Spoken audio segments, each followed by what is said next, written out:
A beautiful gallery offers coffee with a pleasant atmosphere. A meeting of two people in a well-lit place, the wives and mistresses of one man. The Duchess turned to Mrs. Sayre Thorson because she felt that the girl was distracted by something. Sarah said that she came here because she wanted to tell her something. Even if she does not receive the Duchess's forgiveness, she nevertheless has no intention of parting with the Duke. The Duchess asked her to take this package. The lady noted that it contained exactly 100,000 pounds. A simpleton like Sarah had never seen such money in her life. The lady trying to buy her with money is the Duchess. She remarked that if these 100,000 or 1,000,000 aren't enough, she can give more. The girl apologized and said that no matter how much she offered her, it wouldn't sway her. This mistress was sincerely not in love. The girl screamed that she truly loved this man and asked for forgiveness, but no matter what she did, they would not part with him.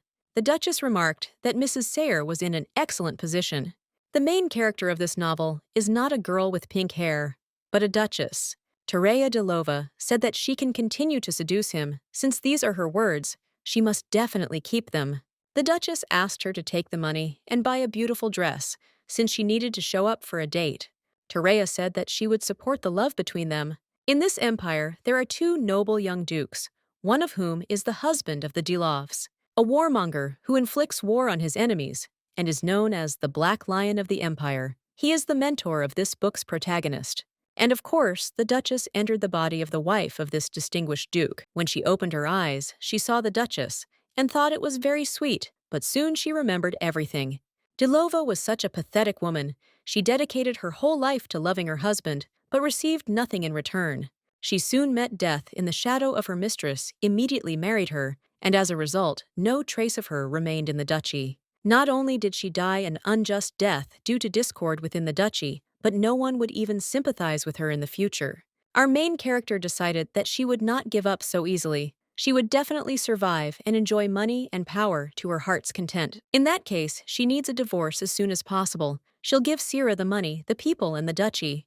Therefore, she asks that she share love with her husband the Duke for the rest of her life. The butler greeted Madame when she returned.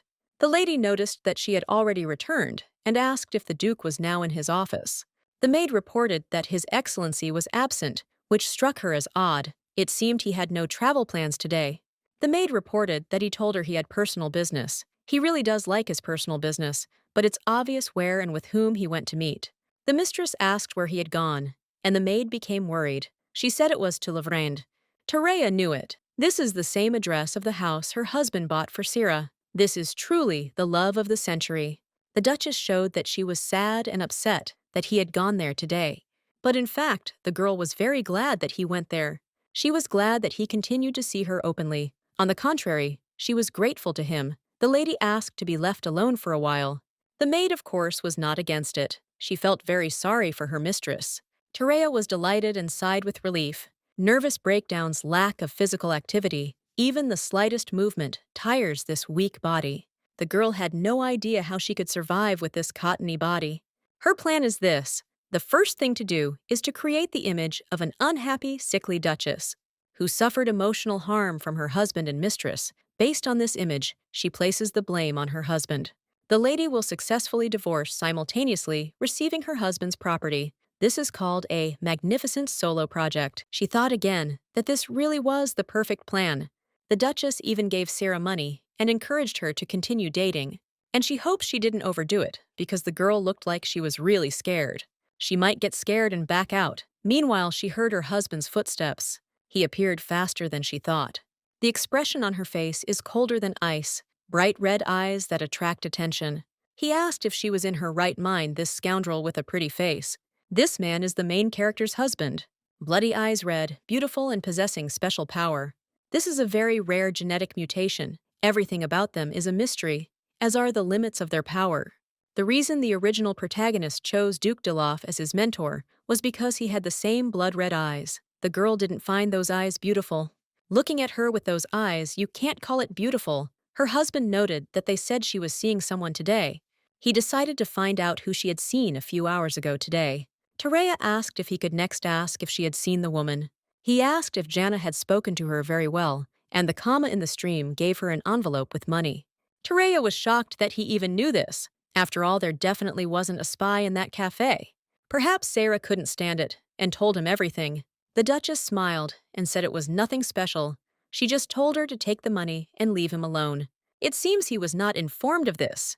The man sighed and said that she herself said that it was okay to date her, so he didn't understand why she was now doing such an unworthy act. Tereya is a duchess, and the girl would agree she is truly a noble lady.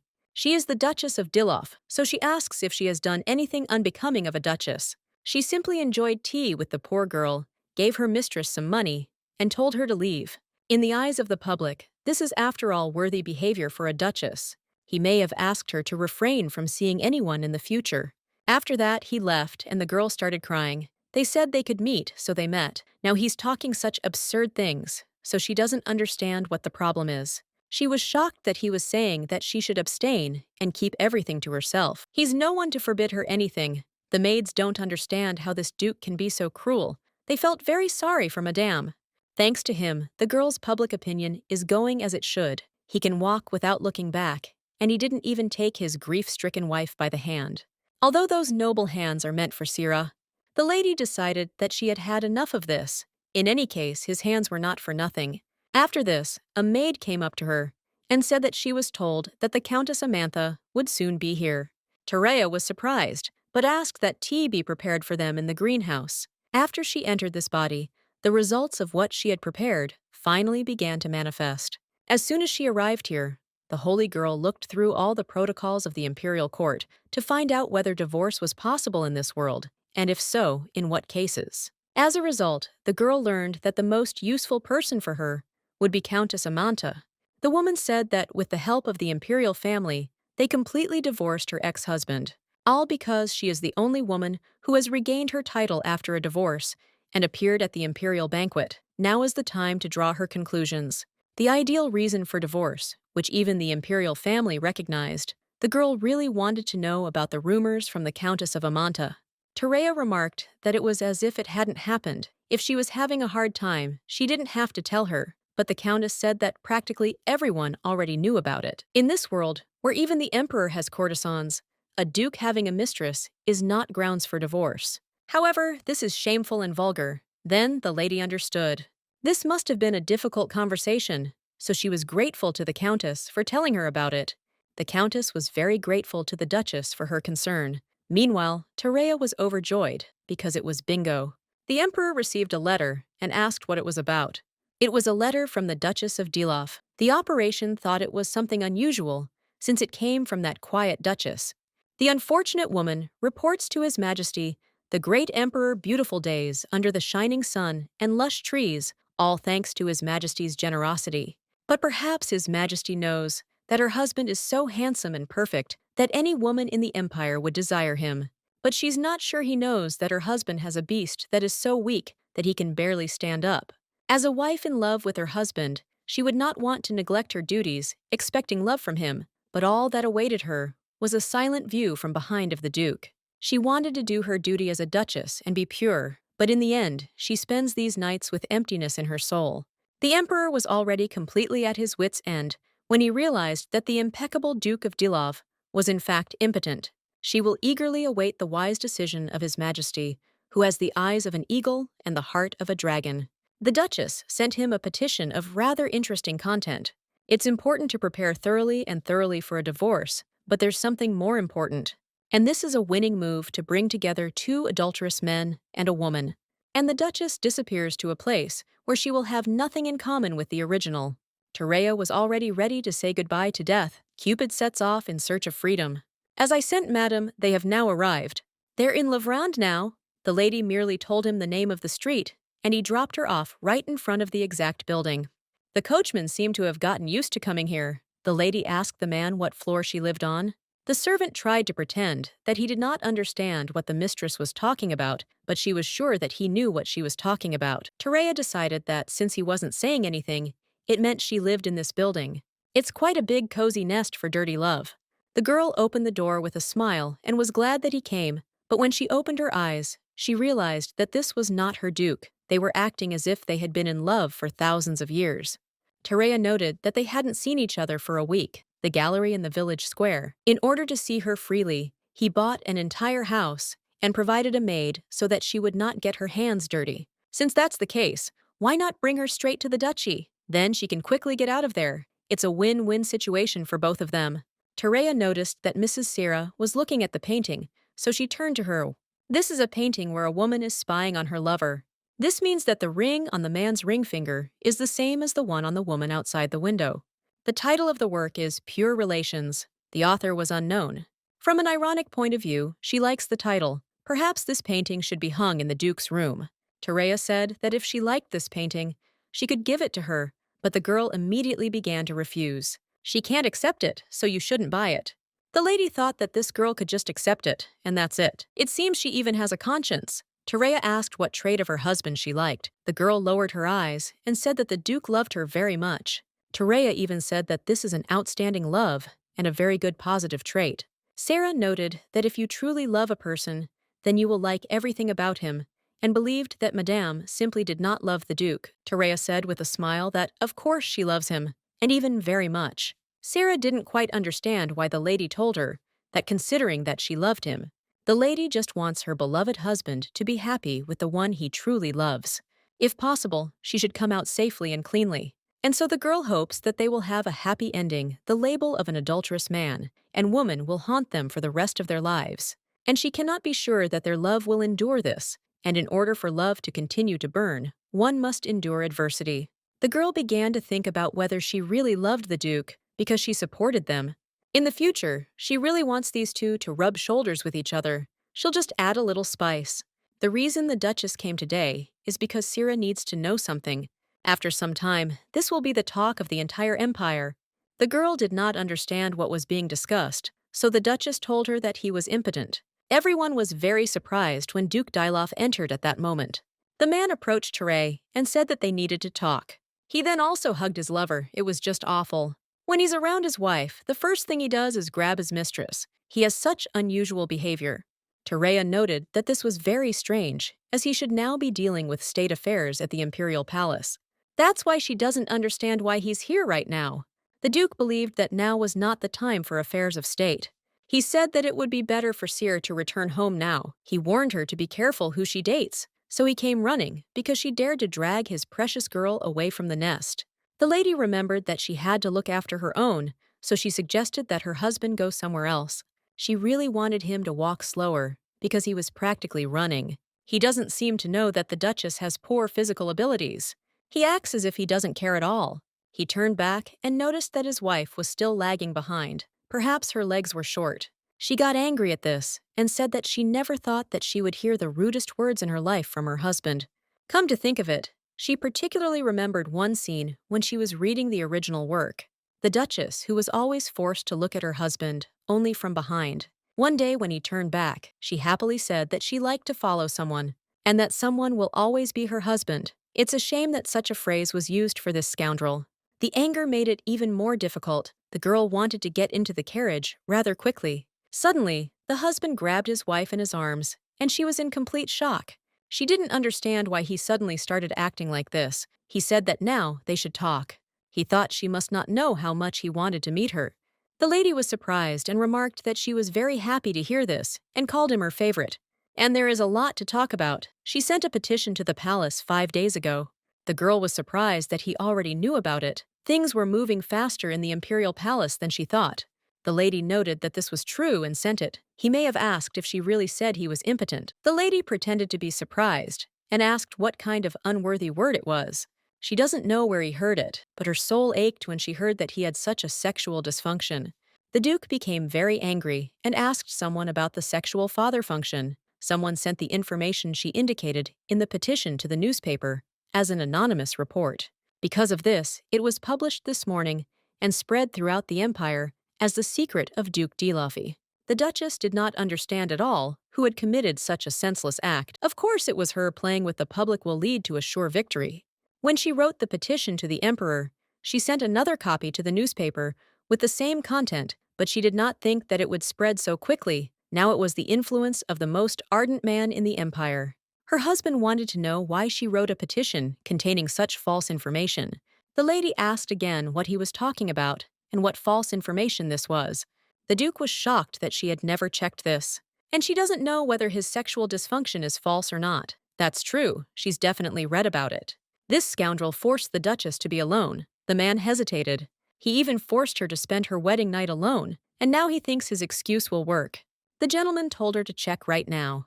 Terea was completely horrified and didn't understand what he was talking about. This man seems to have gone crazy. He invites her to test herself as a man. She didn't want to sleep with him. I asked what he was saying in such and such a place. She doesn't want to be seen with someone who at his own discretion has fun wherever and with whomever he chooses. A nervous laugh escaped the Duke. He asked if she was really unhappy with her marriage to him. The lady was surprised. He seemed to think it was the other way around. He acted as if she were some kind of decoration hanging around his neck. The man began to say that he had already done so much for her. The girl couldn't understand where he had left his conscience. He seemed to have put it in a bowl of soup and eaten it. Or maybe she forgot what kind of person he is. Terea said he was the youngest Minister of Defense and the leader of the Imperial Knights, so she didn't understand why he was asking such obvious information. The girl began to believe that he was showing off his wealth through photos. Like people who show off by showing off diplomas from prestigious universities, he is trying to show what an amazing person he is. And it seems that by doing so, he wants to say that he was very busy, not bad. He showed rather repulsive behavior. The gentleman of the subject. It was strange, but he also asked what he was even talking about. She didn't understand why he walked as if he regretted it. Although perhaps in his eyes it seems strange. His wife, who until now had been looking at him with extreme frequency, had to smile sadly after these words. And after that, she also said that she still loves him, and add that he will withdraw his petition. However, such words can become evidence in a divorce. In fact, there have been cases where, having softened in this way, the words have been recorded and presented as evidence. After this, the lady asked where they had arrived, because she did not understand where they were. Her husband said that they had arrived at the Imperial Palace, and after a trial from all sides, this matter would be resolved. The girl didn't understand what he was trying to fix. It seemed like what she said about impotence. If the husband was trying to fix this marriage, he should have gotten down on his knees, sorted out his mistress's house, and apologized. But even if he says now that he is very sorry, she still does not intend to stay married to a man she does not even like. Therefore, they will still separate in any case. If he had said so in advance, the lady would have dressed appropriately. In her haste, she could only tie up her hair. Her husband said they could continue their conversation after the trial. Terea didn't understand at all what to continue talking about. The court her husband is talking about, the divorce doors, is not the kind of trial before their judge that they are used to thinking about. It is more like an informal meeting. Simply put, it's like the emperor's playground. They greeted His Majesty, the Emperor, the Dragonheart, and the great hawk eyes of the empire. The emperor agreed to let them pass, because he had been expecting their pair for a long time. The emperor is Bernato Radric II. Although he is considered a magnanimous hero, with all the qualities, he has a special side that makes his subordinates suffer. Well, that's not the lady's concern at all. What's more important is that, thanks to this, the matter went smoothly. The emperor said that he would begin to speak first. He asked with a smile whether the Duke was really impotent. The man immediately denied the accusations, claiming it was a misunderstanding. He was certain his wife had misunderstood, and that nothing of the sort had happened. He insisted that all the accusations were false, and that his wife had misinterpreted the events. These allegations, in his view, were untrue. The emperor asked how long he had been married to his wife. The man replied that they had been married for 3 years, clarifying that their relationship was not as stated. Hearing this, the emperor noted that his wife could not be mistaken and suggested asking the Duchess directly what she would say about this. The emperor turned to the Duchess and asked if she had told the exact truth in her petition, without distorting the facts. The lady, taking the handkerchief in her hands, began to cry, admitting that she had written in the petition what she had truly felt based on her experience. She claimed to suffer every night and experience intense pain, explaining that a man could not understand her suffering. This could not be proven. The Duke objected, saying that he did not understand why this could not be proven, since he was ready to provide all the necessary evidence right now. The emperor noted that if the Duke was declared incompetent, the imperial family could face serious consequences. He reminded everyone that the Duke is a symbol of the empire's young blood. If he proves incompetent, it could significantly impact Dailov's image and future. The Duke symbolizes the strength and dignity of the empire, and if his incompetence is confirmed, it will deal a blow to the prestige of the entire empire. Therefore, proving this fact will be extremely difficult, especially for the imperial family, which will face problems. Despite all this, the emperor found it amusing to watch what was happening, although he did not want to take the matter too seriously. The duke shouted in a rage that he would never get divorced, but the lady reminded him that the decision was ultimately made by His Majesty. The emperor then turned to Madame and asked her whether she wished to continue the marriage or whether she would prefer to end it. The lady bowed and expressed her wish. She asked the emperor to divorce her from her husband, having decided that she no longer wanted to endure suffering. She confirmed that her intention remains unchanged, as stated in the petition. She does not want to suffer anymore and live in tears every night. The emperor thought for a moment, and assessing the spouse's intentions, said that he would make a decision on the case and deliver his verdict in the near future. He gave them 4 weeks to live separately, cool off, and give them time to think before their next trial. The law prescribed this period of separation, and 4 weeks became an official reprieve to allow reflection and feelings to subside. 4 weeks is not such a long time according to the emperor, but in their case, it should have given them some time to make decisions. The lady decided that she would use these 4 weeks wisely to prepare her next step and do everything necessary for her well-being. The maid informed Madame that the tea she usually drank was ready, and she could relax and rest a little before the next events. The lady was very grateful to her faithful maid Rose for her care. At that moment, she was sitting with a newspaper that announced the Duke and Duchess's grace period. After the court hearing, Terea leisurely enjoyed her tea. She followed the events closely, knowing that to protect her weak concept, she needed to remain in the shadows. The lady realized it looked formal and elegant, but she enjoyed the process itself. The tea ceremony awakened not only the senses, but also dopamine, which brought some relief. Despite all this, the tea didn't taste perfect to her. She wondered if perhaps it lacked the flavor of coffee, her favorite drink. To be fair, of all the things she considered her comfort, the absence of coffee was especially noticeable. It created a void in her soul that haunted her for a long time. After some time, Terea developed the habit of mixing various ingredients, trying to find something similar to the taste of coffee. Finally, she succeeded, awakening tender sensations in her soul. This new taste gave her a sense of relief, as if it were relieving her of her misfortunes. The 4-week grace period seemed a wise decision under the circumstances. After this time, there will be a need to listen to their opinions again, and then a final verdict will be made: divorce or continuation of life together.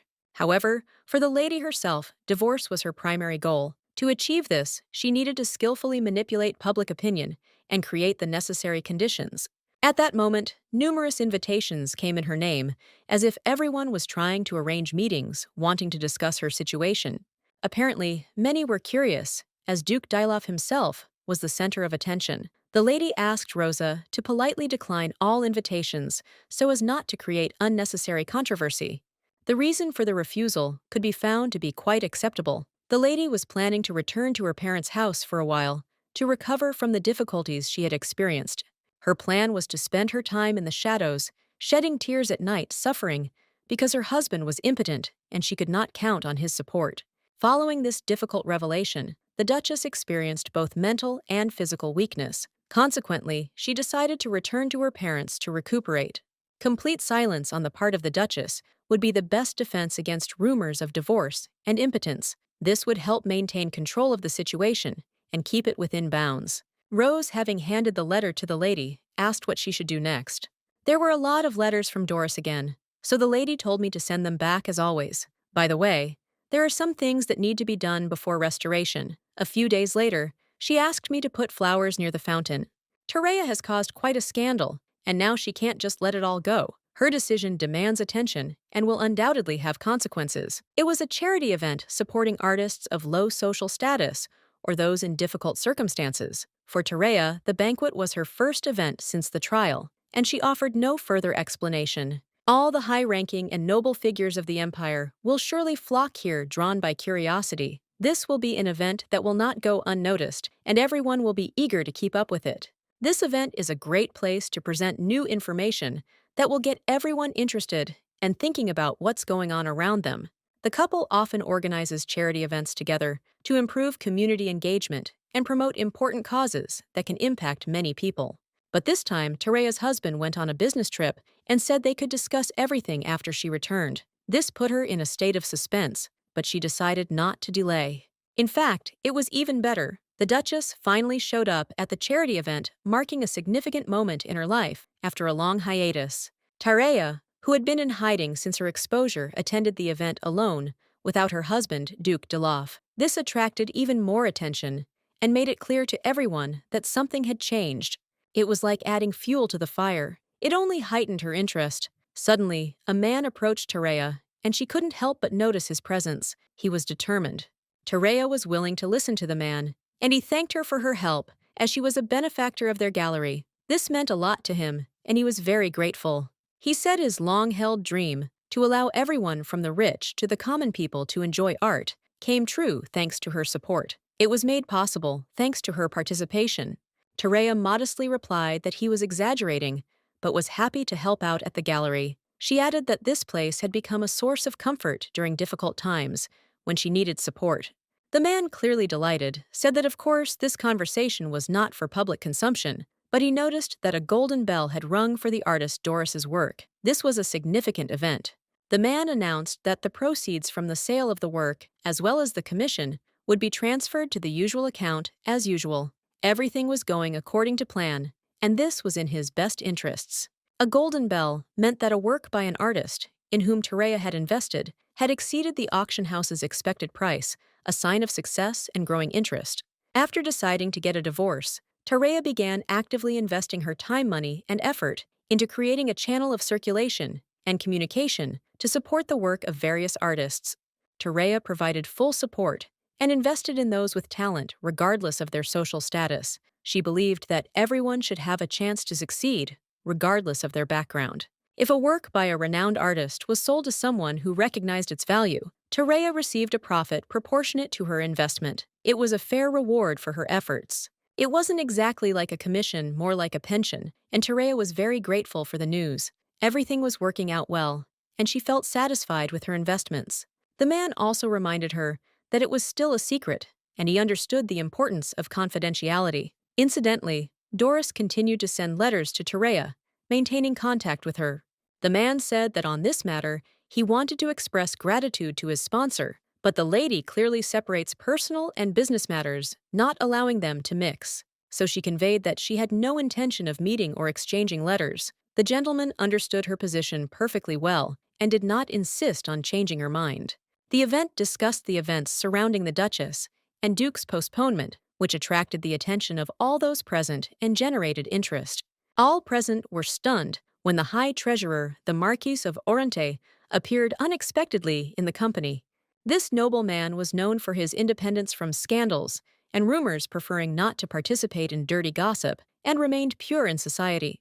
This was extremely shocking, especially considering that the matter involved Duke Delof and the Ministry of Defense, which traditionally opposed the Ministry of Finance. Apparently, the Marquis did not miss the chance to take advantage of the situation to tease the Duke, who was clearly not in the best position. Tereya expressed her gratitude to everyone present at the charity event, appreciating their support and attention to such an important event. She was the host of the banquet, as was Duchess Delova, who had prepared the artist's work, which she joyfully presented to everyone who came.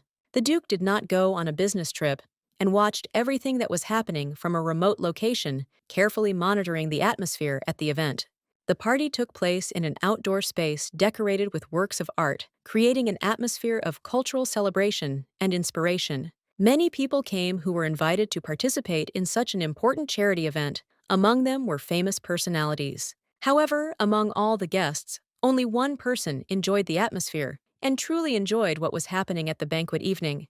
Everyone except Duchess Delof was trying to sniff out something and figure out what was going on behind the scenes. It was written all over their faces. Countess Amantha approached the Duchess, and the lady greeted her with joy, hoping for a pleasant conversation and an opportunity to communicate.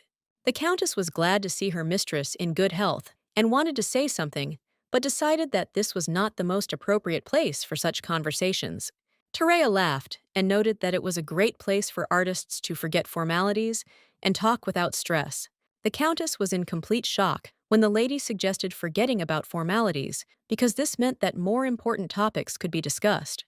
The Countess thought that she could now speak boldly about what had been bothering her for a long time, and the Duchess was clearly in the mood for a frank conversation. The Countess believed that she could now discuss the subject openly and readily, expected that her mistress would be the first to begin this conversation. The Countess began to ask with concern whether the Duchess was really all right, as if she cared about her condition, but in fact, she was completely unaware of what was going on. She didn't realize the Duchess was going through the same emotions she was. At that moment, Tereya realized what the Countess was saying, but she remained silent. When Tereya understood what the lady meant, she was slightly surprised, but decided not to explain anything so as not to reveal her feelings. The Countess continued to say that the Duchess was very poor and unhappy, as if trying to justify her behavior and make everyone feel sorry for her. Tereya couldn't help but laugh, despite her desire to remain serious. Her hands were shaking, but she still did what was necessary. The gentleman addressed the lady with the remark that this charity event would become an important and significant event, attracting the attention of many people. Everyone around him agreed with him that this event would certainly prove satisfactory since it was bound to leave a vivid impression.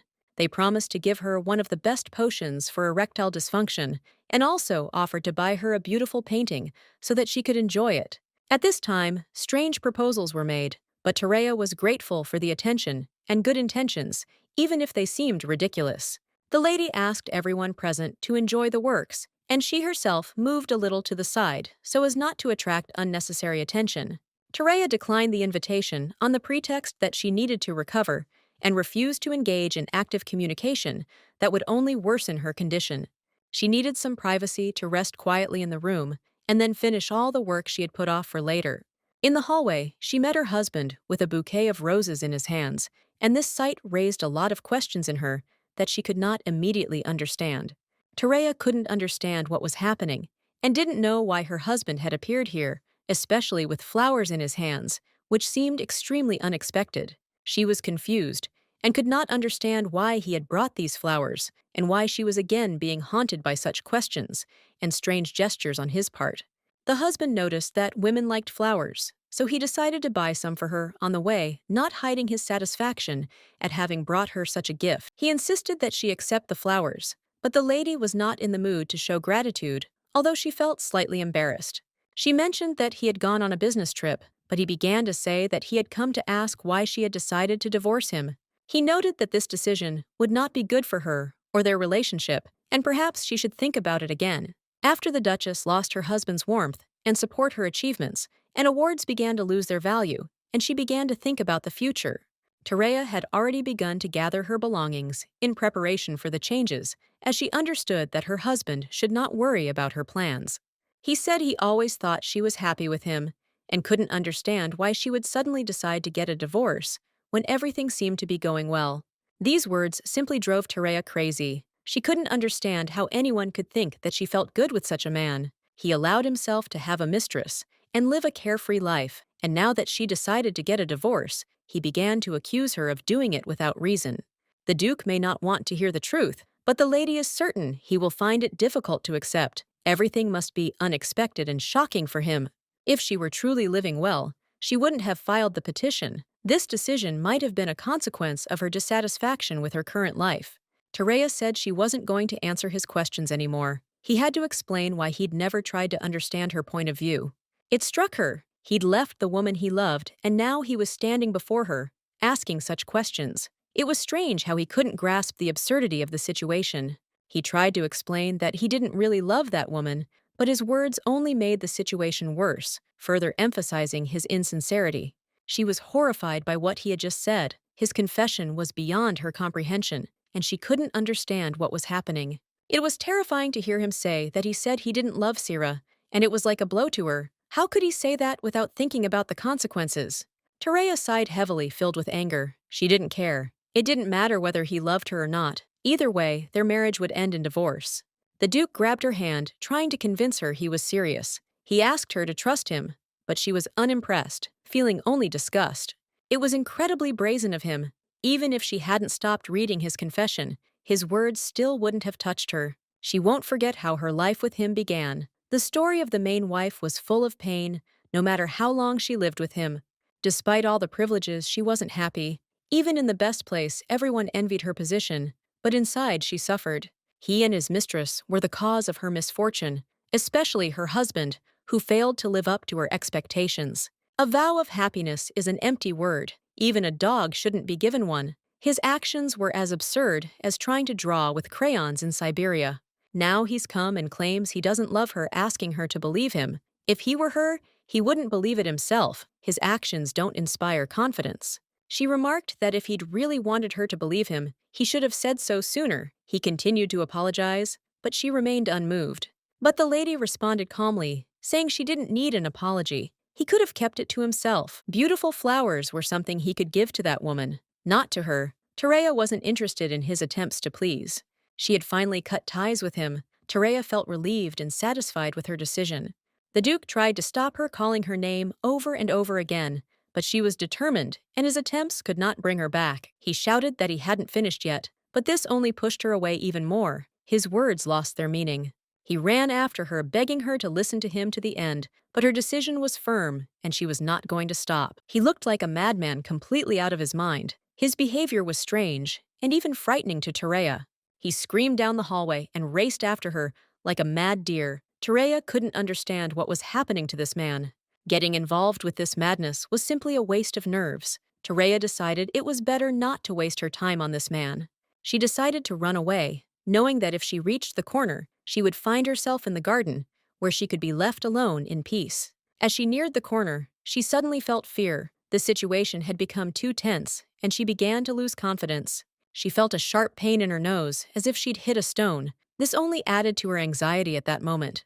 But then a man approached, asking if the lady was okay. Her figure caught his attention, and he immediately decided to inquire about her condition. The man, noticing that perhaps he hadn't been paying enough attention, explained that he'd been somewhat intrigued by her appearance. He'd noted her platinum blonde hair like a crown. His voice was soft and warm, and his violet eyes perfectly matched his appearance. He looked impeccable, and there was a certain restraint in his demeanor. At that moment, her husband ran up to the woman, and her face immediately darkened. She was upset, as his obsessiveness sometimes irritated her, especially now. The man apologized for his rudeness, and if he wasn't mistaken, offered to help. As he believed the woman was in a difficult situation, he was ready to support her. He offered to accompany her, and the lady considered his proposal. She immediately sensed that it could be a good decision. She soon agreed, saying she would ask him to accompany her. It wasn't an easy decision, but she didn't want to be alone. The man asked who this person was, and the lady replied that it was her husband, adding that he would soon become her ex. She also added that her husband would soon be left in the past, which was an important point in the conversation for her. The man introduced himself as Pablo Real Ensdobe. He apologized for the late introduction and hoped it wouldn't cause any inconvenience. The lady immediately realized that he was the Marquis of Ensdobe's younger brother. This discovery was important to her, as she knew who stood before her. The man was surprised that the lady recognized him and remarked that it was a great honor to meet her. She had learned of the Marquis's death several months earlier. Since the Marquis had no children, his younger brother inherited his title, and Pablo now became Marquis. This was a momentous event that also had an impact on the lady's life. The lady's intuition, reinforced by her husband's advice, told her this man was clearly no ordinary person. He possessed an aura that bespoke his uniqueness. She decided it would be wiser to stay away from such people to avoid getting into trouble. It was a cautious decision. She said that this situation definitely had meaning for the organizer, and he immediately realized that her words stopped him while leaving no room for misunderstanding. The gentleman noted that this apparently implied that he was not alone in this gallery. He sensed that there might be other important figures here. The lady immediately realized his goal was to impress. He clearly put a lot of effort into appearing attractive and interesting to those around him. She also thought she shouldn't introduce herself, but he noticed that he already knew her well. This was strange and even somewhat unexpected. The lady apologized for the misunderstanding that had occurred, explaining that her husband was currently on edge, but she was sure that Pablo would understand the situation. Pablo noted that he had heard a lot about the lady and couldn't pass up the chance to meet her. It wasn't just a show of respect, but a sincere desire to see her. The lady carefully planned everything to ensure that her artist's works truly stood out. She did everything to ensure that these pieces received the attention and recognition they deserved. Terea was more pleased that a man appreciated her abilities than if she had received a dress or jewelry. Recognition of her skills was more important to her. She hoped the man would have a good time at this party so that all her efforts wouldn't be in vain. Terea was determined to create a pleasant atmosphere for her guests. The man smiled and offered to speak privately. He wanted to introduce her to the artist, but Terea declined, believing that the conversation could take place later. She told him he could discuss the artist with her subordinates, but she needed to focus on finishing the banquet. The importance of the event didn't allow for any distractions. Terea thanked him for his help, but reminded him that she needed to be careful for 4 weeks. She should avoid anything that might spread rumors. The man smiled and promised they would definitely see each other again. Terea merely nodded in response, not wanting to delay his next steps. The servant approached and announced that, at her instruction, he had collected all of Terea's personal belongings. He asked where he should take them. She answered decisively. Terea told the servant without hesitation that he must throw out all her things. There was not a hint of doubt or regret in her voice. The man was stunned by her decision and tried to explain that these things weren't just objects, but important dresses and jewelry. He didn't understand her behavior. He even mentioned that among the things was a wedding gift, tears of the sun, but Terea merely calmly repeated that all of it should be thrown away. Even if he decided to hide the wedding gift, she no longer cared. Terea had made her decision, and his arguments didn't change her view of the situation. The scene unfolding in the house attracted the attention of many. Everyone present followed the events, closely surprised by the Duchess's behavior. Terea wanted everyone who saw it to spread this painting throughout the house. She was pleased with the way her image of a free and independent woman was perceived. The man asked Terea to confirm the items were properly delivered. He promised to deliver them safe and sound. She gave him a brief answer. The maids didn't know what to say in response to his words, but their eyes showed confusion. They felt awkward at that moment. Rose asked Terea to listen to a message from His Excellency, the Duke. Terea didn't understand what he was talking about, as she thought he was busy. Terea thought he had gone to meet Sira, but it turned out he was away on business. He asked her not to leave the house until he returned. He wanted to meet and talk in person, but Terea ignored this request, deciding that she was ready to continue her business and move on. The maid asked if Terea planned to recuperate with her parents, and when she would return. She waited for an answer, but Terea had already made her decision. Terea replied that she wouldn't return. This house no longer felt like home to her, and she had no intention of returning to a place where she had once considered part of the family. Thanks to her maid, Rose, the Duchess felt at ease and comfortable. The maid provided her with the care she needed, and in gratitude, the Duchess decided to leave her a parting gift. In addition, the Duchess asked that the maid delay the announcement of her departure to her husband as long as possible, as this was important for her plan. The maid assured her she could handle the task. She promised to delay the news as long as possible, so the Duchess could leave without unnecessary worry. They set off, and as the Duchess had expected, the journalists behaved very respectfully, not interfering in their affairs, following pre-established norms of behavior. A crowd of journalists had already gathered in front of the main gates, eager to learn as much as possible about the events taking place, hoping to obtain at least some information. The Duchess was fortunate not to have used the duchy's private carriage. Now she had the opportunity to retreat into the shadows, bidding farewell to an unpleasant phase of her life.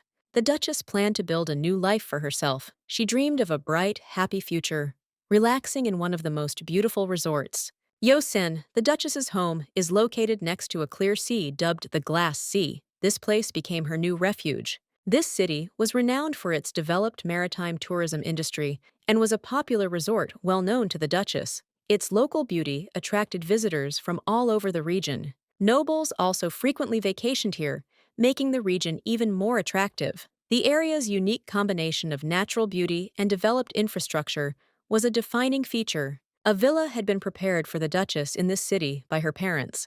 This concern for their daughter touched her heart, and she felt grateful for their attention. The divorce settlement process wasn't as easy as expected. To understand each other, they needed to meet in person at least once every 2 weeks. This meant they might not see each other for up to 2 weeks, giving her plenty of time to prepare and complete all her affairs before finally leaving. When the Duchess arrived at her home, she was met by her mother, and the girl was very happy to see her after such a long separation. It was a warm and joyful meeting. Her parents had been waiting for her arrival for a long time, and their meeting was filled with joy and warmth. She felt how much they missed her presence. The Duchess hoped her parents were doing well. They were chatting calmly, but then her mother remembered that she should now call her Duchess. Terea was a little puzzled by this, as she had thought they already had a good relationship. She didn't understand why such a change in address was necessary. This wasn't the first meeting with the Duchess's parents. They had previously come to the capital to meet their daughter during a grand banquet at the imperial palace. The Duchess was confused at the time, but thanks to this meeting and her parents' support, she adapted to the new world faster than she could have expected. Her parents assured her they would always love her no matter the circumstances. These words warmed her soul and gave her the strength to move on. Thanks to the tenderness and care of her parents, the Duchess was able to quickly adapt to this world and gain the confidence that helped her cope with difficulties. The father was sure that Terea was hungry after the long journey, and so he offered her something to eat, believing that it would be a good start for her after such a difficult journey. Mother also agreed with his proposal, her heart breaking when she saw how much thinner Terea had become, as if she had become even thinner since their last meeting. After this, she was served her favorite dish, veal cooked to her taste, which immediately filled her soul with warmth and comfort. Terea remarked that this was indeed her favorite dish, and perhaps it was the Duchess's favorite as well, since such subtle taste preferences often coincide. Since then, she decided that this dish would become her favorite because she chooses what she likes in this world, and this became her personal rule. To get a divorce from her husband, Terea knew she had to maintain her image for her loved ones and behave in accordance with those expectations. Deep down, she dreamed of a life without worries, a life filled with comfort and luxury, where she could be a shining example of the YOLO style. However, for her parents, she had to remain calm and serious, showing herself as a well-mannered and worthy daughter so as not to raise unnecessary questions. After she finished eating, Terea noticed how delicious the dish was and thanked her parents for their care and attention to her preferences. Then, gathering her strength, she told her parents that she had decided to divorce her husband, deciding to speak directly and honestly about her intention. Mother now realized that the rumors that had been circulating about the divorce were indeed true, and she could not believe that it had already become known. Terea was surprised that these rumors had already reached her home, and she could not believe how quickly these rumors had spread. Suddenly, her mother jumped up and ran somewhere, and Terea, not understanding what was happening, asked her father what exactly had happened. Her father laughed and led her to her mother, and Terea was confused, not understanding what exactly was happening and how it all connected with her words. In front of her stood a box filled with gold silk rugs, tea leaves, and even a tea set. Everything was so disorganized that it seemed as if the items had been chosen at random. Mother explained that all this had been sent by her husband, the Duke, but Terea felt how this strange message from her husband only worsened her mood. This left Terea completely perplexed, but then her mother added that the Duke no longer had any connection to their family, as he had become an outsider. Mother declared that she did not need an impotent man, and that she was not going to take him back, despite all his attempts to justify himself. Her husband, trying to beg her, asked her to be more careful with her expressions, but his mother sharply objected, claiming that he himself could not be different. She could not forgive her husband for mocking their daughter and leaving her alone for 3 long years, thus betraying her. Mother could not understand why a man who was not capable of being a full-fledged husband would take a mistress without being able to satisfy her.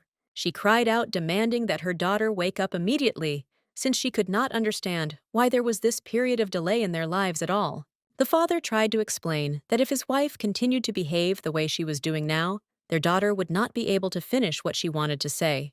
Apparently, her parents live in complete harmony and support each other. They practice the ideals of marriage and family relationships, which is evident in their lives. Not only can't they understand why he needs a mistress, but they also can't forgive her for hiding this truth about her life for so long. Living alone in the duchy without friends or acquaintances, if not for the support of her parents, she would have no one to share her experiences with. The unfortunate woman is indeed the true Terea. However, our heroine does not share her fate and has very different views. In any case, her parents fully support her decision and opinion, respecting her choice in the current situation.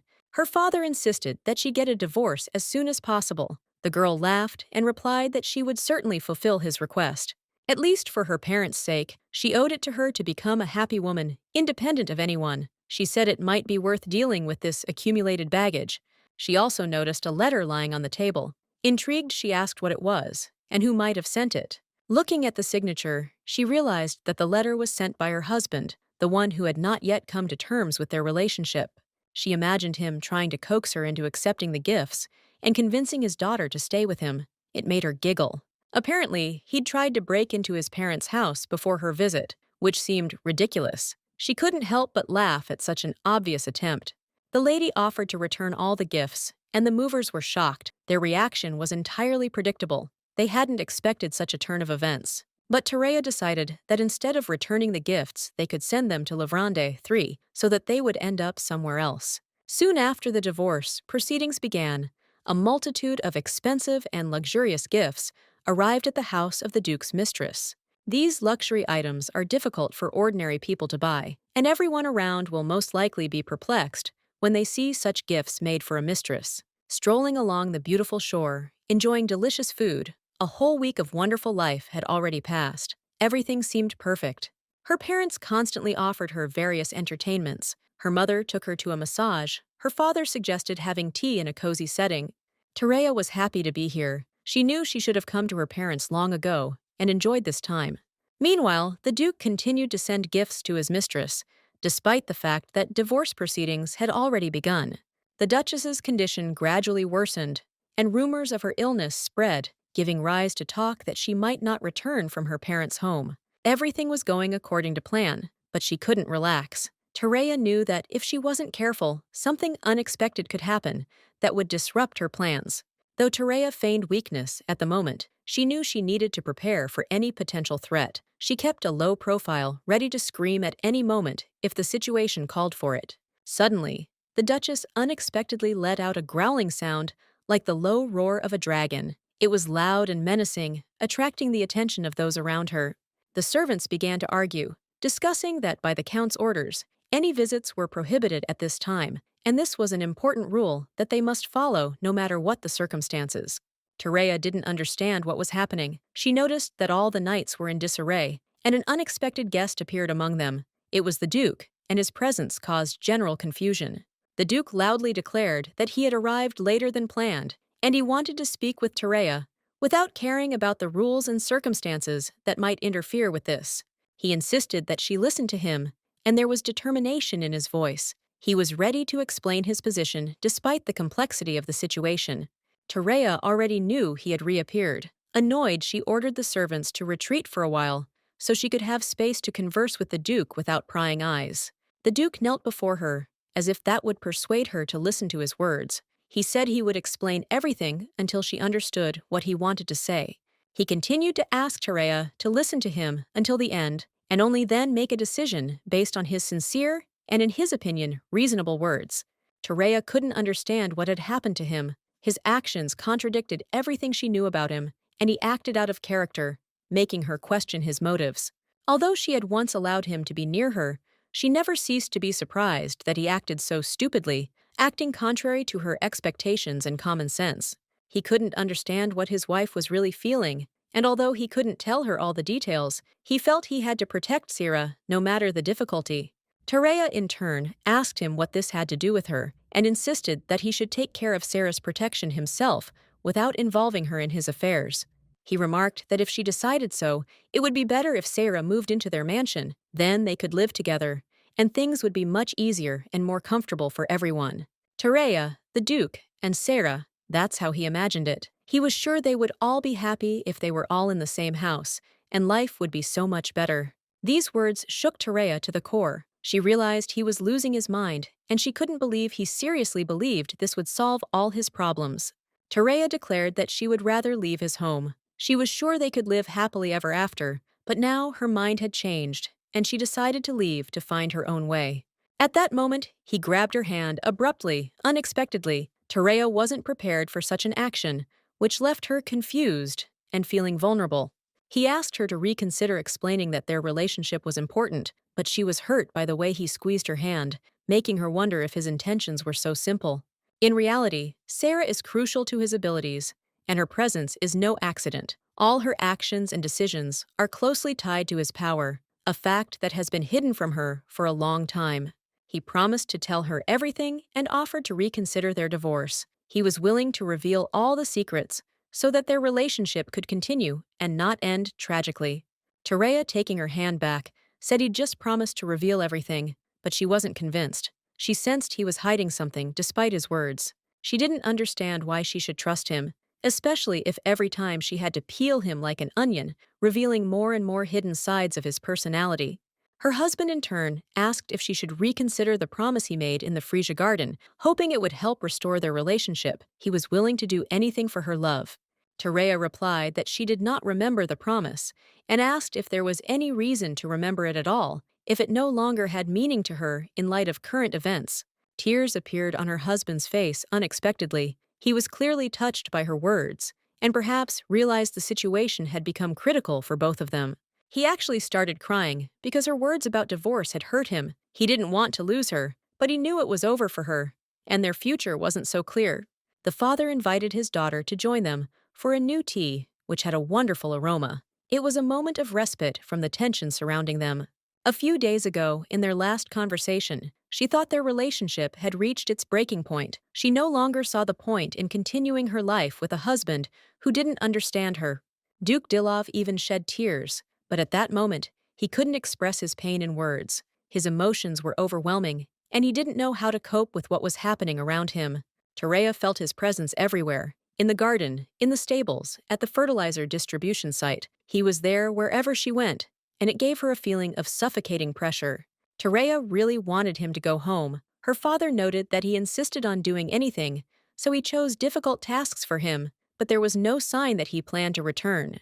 Apparently, he bought a villa nearby and stayed in Yosen. Mother said that, in any case, if that bastard the Duke were to stay here, it wouldn't do her any good.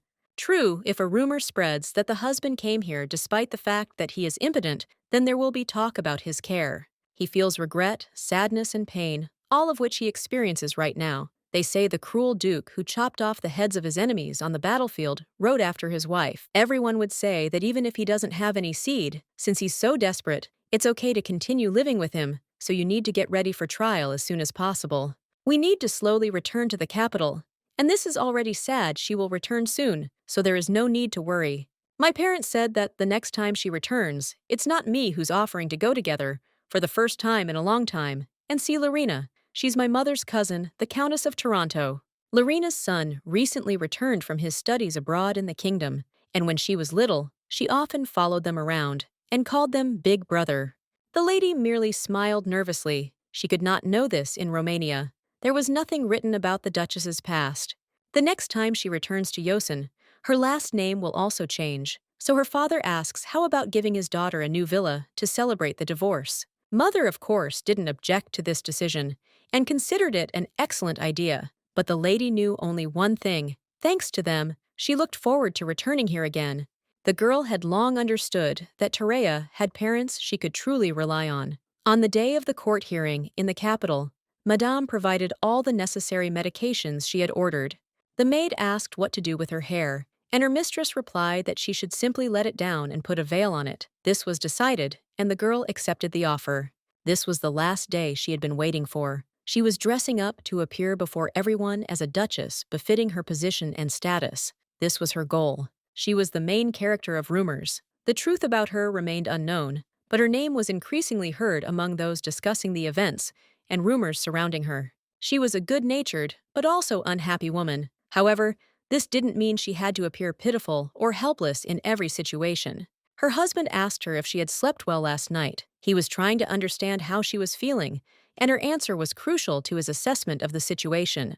The lady replied with a smile that she had had a good night's sleep. She noted that he himself looked as if the night had not been particularly pleasant or restful.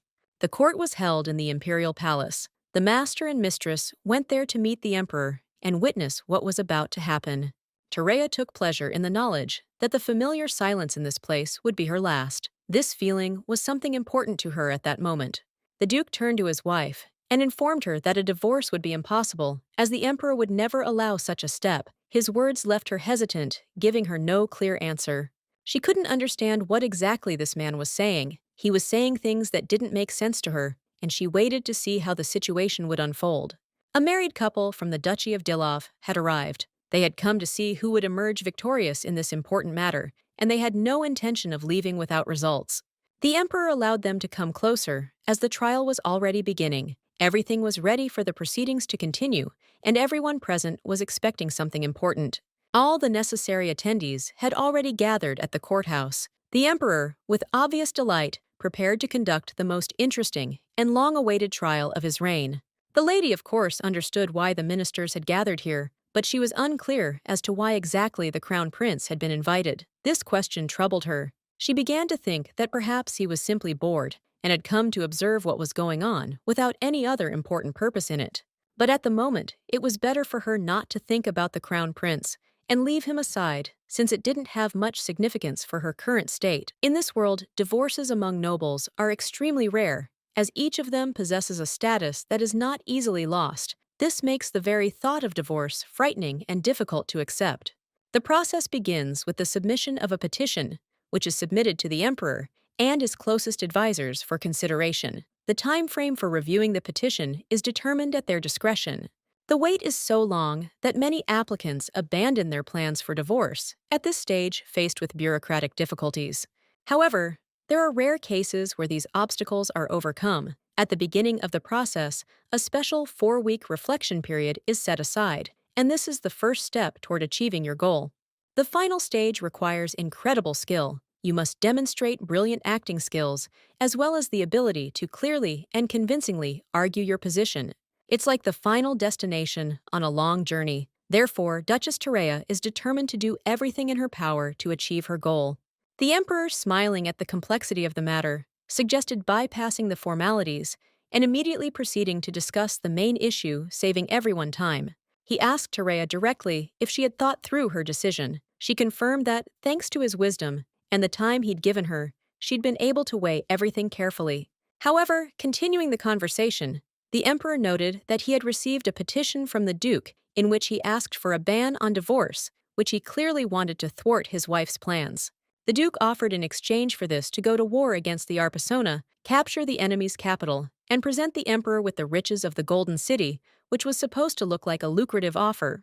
This bold attempt of the duke, brought to light, greatly angered him, and he could hardly contain his indignation at the fact that the emperor was so openly voicing the details of their deal. The emperor, however, explained with emphatic honesty that he could not conceal such matters. He decided it would be right to ask the duchess's opinion herself. Terea realized the emperor's true intention. The divorce would not take place today, but thanks to his actions, everything turned out differently than the duke had expected. Seizing the moment, Terea noticed that her husband had another woman for whom he had strong feelings, which was painfully obvious to her. She expressed bewilderment at how it was possible not to feel bitterness when a man who should be faithful leaves his wife alone to cry at night while spending time with someone else. The duke, listening to these words, began to show irritation since similar discussions had already arisen between them many times before. But the emperor interrupted him and asked him to remain silent, emphasizing that the duke might have his own circumstances that should be taken into account. Terea realized that even the emperor with his wisdom could not fully justify or understand her husband's behavior. At first, she thought that the emperor was supporting the duke, but his words and actions made her understand that he was actually on her side. She felt the emperor almost pushing her, giving her the opportunity to say whatever she wanted without fear of consequences. Emboldened, Terea turned to the emperor with the question of how she could be aware of all the circumstances that her husband did not consider it necessary to inform her about. Even if she knew everything, she asked a logical question. Did she not deserve compensation for the years she spent alone, neglected by her husband? If she was to be with this man, it would wither and die alone, even if she were not with him. The likelihood, from the reader's point of view, would be that she would be trying to understand the book's character and delve into his circumstances. However, in this situation, when she has possessed the one who she sympathized with and who might possibly die, she does not understand why she should delve into the circumstances of that person. The lady expressed her opinion to the emperor, declaring that broken trust could never be restored. She emphasized that betrayal leaves deep wounds that never heal.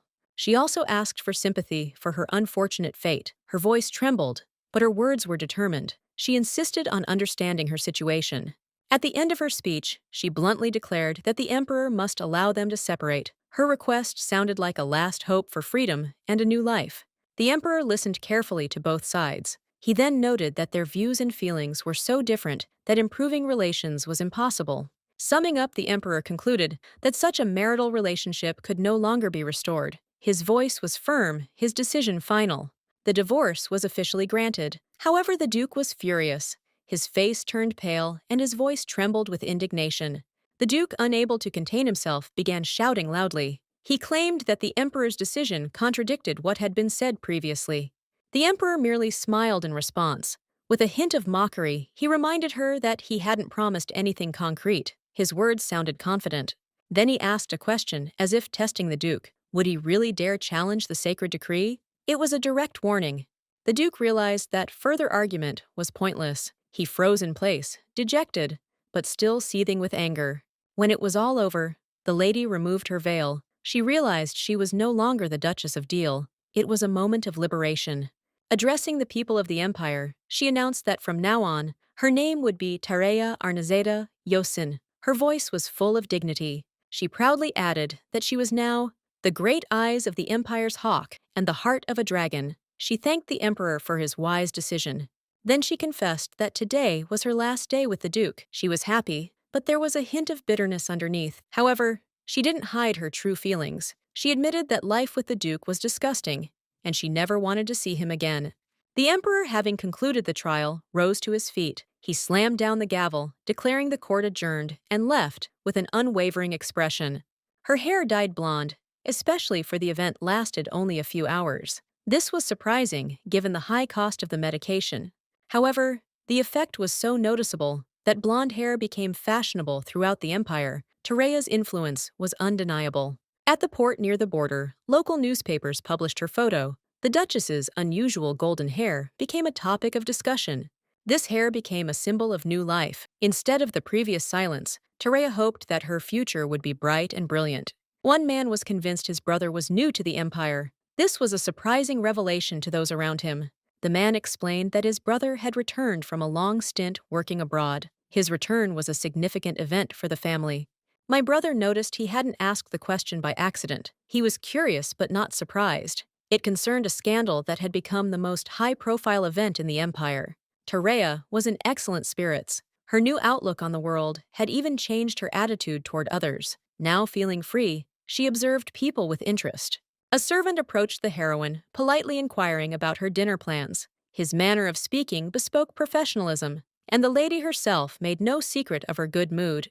Tareya announced that she would be down to the dining room in 10 minutes. The servant understood her words without further ado and quickly departed, leaving her alone. Now that her title had changed, Tareya was no longer called Duchess of Delova. She was addressed simply by her given name, Lady Tareya, symbolizing her new life. The girl enjoyed the changes. Her days were filled with care, letters of consolation, gifts, 3 nutritious meals a day, and deep, healthy sleep became a routine for her. She couldn't even believe that it was her reflection in the mirror. Her skin had become healthy, her face was radiant, and the slight weight gain gave her a more lively and joyful appearance. Her parents, possessing vast lands, built 5 villas in her name. This was a symbol of their love and care, which helped her forget the past. Her parents also provided her with financial support to strengthen her body and soul. After years of living with a parasite, this became a lifesaver. However, it was time to put an end to her thoughts. She needed to go down to lunch and not linger too long in enjoying her current state. But at that moment, an unpleasant voice rang out. Her ex-husband appeared and declared that he couldn't come to terms with the divorce, which caused her another fit of irritation. This man, whom she thought had vanished from her life forever, turned out to be alive. He appeared before her again, as if he had forgotten his inglorious past. Immediately after the divorce, the Duke stalked her arriving in Yosin. He demanded to talk and prevented her from returning home peacefully, disrupting her peaceful life. This man remained the only one poisoning her new perfect life. He was like a pest, disturbing her happiness. However, his behavior did not go unnoticed. He was reminded that such behavior was not allowed here, especially toward a lady. The Duke received strict orders to leave so as not to cause trouble. This was a clear instruction to protect Tareya's peace. The Emperor, wishing to ensure her safety, officially allowed her to drive away her ex-husband. Furthermore, she was provided with distinguished knights to guard her. One of the servants reported that the Duke continued to call Tereya his wife. However, she made it clear that she no longer had any connection with him. Tereya decided she would never pay attention to him again. This man had become a complete stranger to her. After making arrangements with Lorena, Tereya went to a cafe in the center of Yosen to have some tea and take her mind off her worries. The Countess of Toronto greeted her sister joyfully. Tereya felt genuine joy at their meeting and immediately sensed how important she was to her family. A man sat next to the Countess, catching Tereya's attention. For a moment, she was distracted, wondering who it could be and why he was there. The Countess asked how Rhea was, which surprised the girl. She was unaccustomed to being called by her nickname, but it added warmth to the meeting. The Countess and her old acquaintance seemed to have a very warm and trusting relationship. This inspired Tereya with confidence that her mistress would be more friendly and open. So Tereya smiled, trying to appear sincere, and remarked that she truly enjoyed being there. Then she asked the Countess with interest how she had been living all this time. The Countess, smiling thoughtfully, began to explain that quite a while had passed since their last meeting. Recalling her son, she asked if the girl remembered him. The young man standing nearby remarked with a hint of humor that he had been eagerly awaiting his mother's introduction so that he could extend his hand to Tereya. He introduced himself as Tartion, and the Countess added that she was sure Tereya would remember him. Tereya heard it explained that because of their mother's friendship, she knew for sure that their names were chosen specifically to resemble each other. The Countess noticed that they were often referred to as brother and sister, although this was unexpected news for Tereya, since she had not known about it before. Despite the words, the girl's gaze was constantly drawn to the young man's figure, especially to his prominent chest, which made it difficult for her to concentrate on the conversation. She remembered the incident with the deer, which attracted attention with its unusual appearance, but she still couldn't help but notice that Tartion was a real beauty. However, although he was attractive, his figure still embarrassed her a little, causing her to feel awkward. Tartion joked that her intense gaze could burn his face. Tereya felt she might have seemed rude and quickly apologized for her behavior. He simply smiled and assured her it was no big deal. He then remarked on his surprise at their meeting after 13 years and asked if he could call her Rhea. Their mothers enjoyed watching their respectful and polite manners with each other, finding it incredibly touching. An hour passed, but Tereya still couldn't understand why she was becoming increasingly uncomfortable being around Tartians.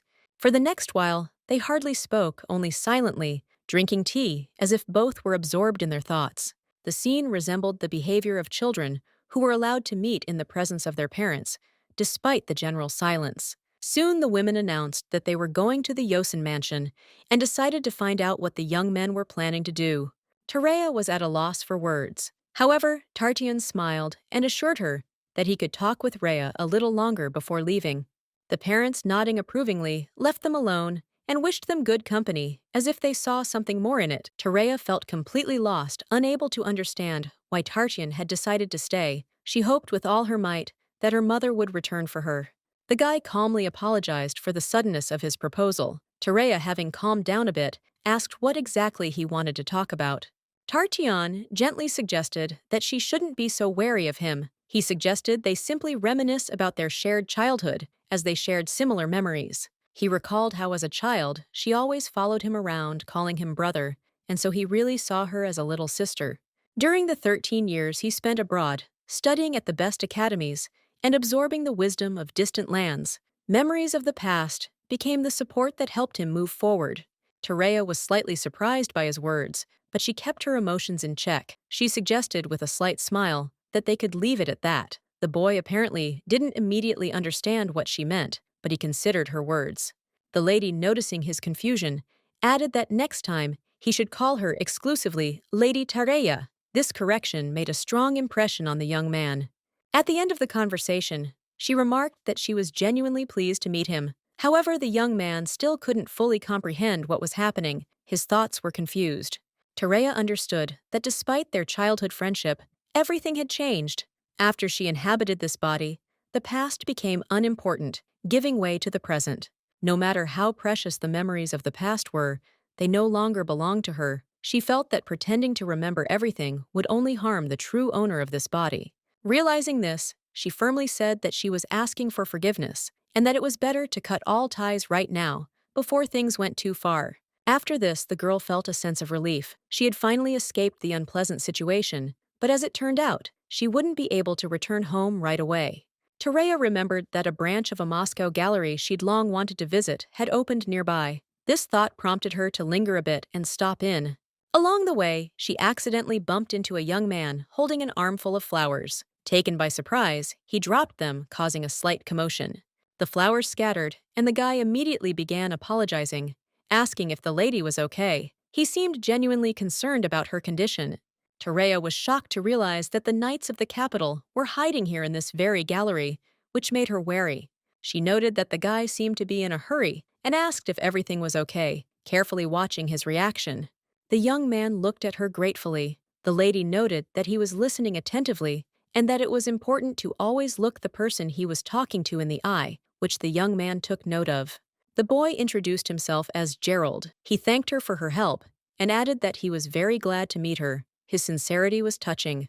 Tereya watched him closely and seemed to understand who this child was. Duke Dilov proposed capturing the capital of Arpasona and conquering the legendary Golden City. His words rang with confidence, for he was not accustomed to making empty promises and always achieved his goals.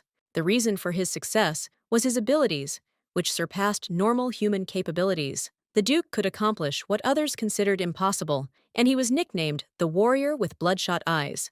His army was considered one of the most powerful. Victory invariably followed him, and his blood-red eyes instilled fear in his enemies and commanded respect even from the emperor himself. Besides his fighting talents, the Duke had many other exceptional abilities that made him virtually invincible.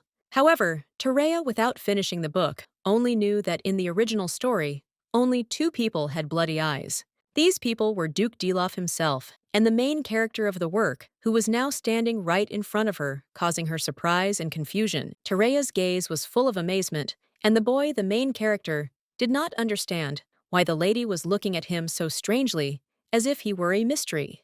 According to the plot, there were still about 3 months left for events to unfold. By the time he became a major character, her role as a supporting character would already be over.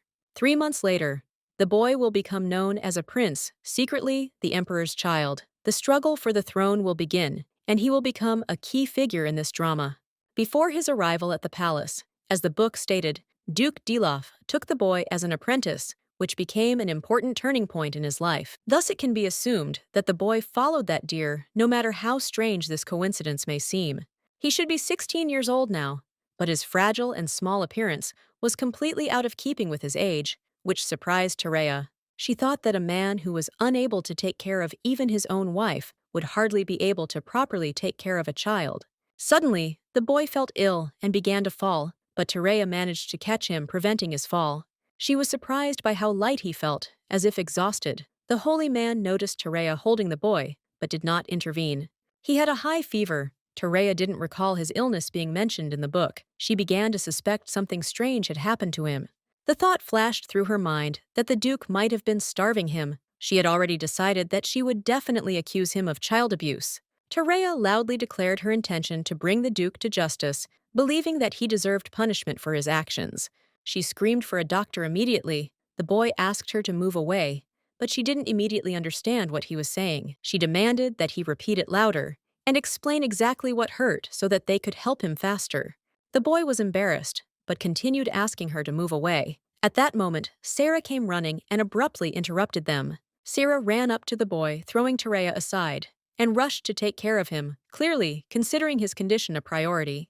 The woman immediately rushed to the boy, hugging him, as if she wanted to protect him from the world. Her actions betrayed genuine concern and concern. Tereya watched this scene, not understanding what was happening. Everything seemed so strange and illogical that she could hardly comprehend it. Her thoughts were interrupted when someone approached and asked if she was hurt. His solicitous voice momentarily brought her back to reality. Meanwhile, the woman who introduced herself as Sarah turned her attention to the plants and began examining them. She also asked the boy if everything was all right. The boy, unabashed, replied that thanks to Tereya's intervention, no one was harmed, including the lady herself. His words sounded sincere and calm. Sarah, hearing the mention of the lady, was surprised and looked towards Tereya, clearly not expecting such a turn of events. Still stunned, Tereya asked when the doctor would arrive. She was told that another guard had already gone to fetch him.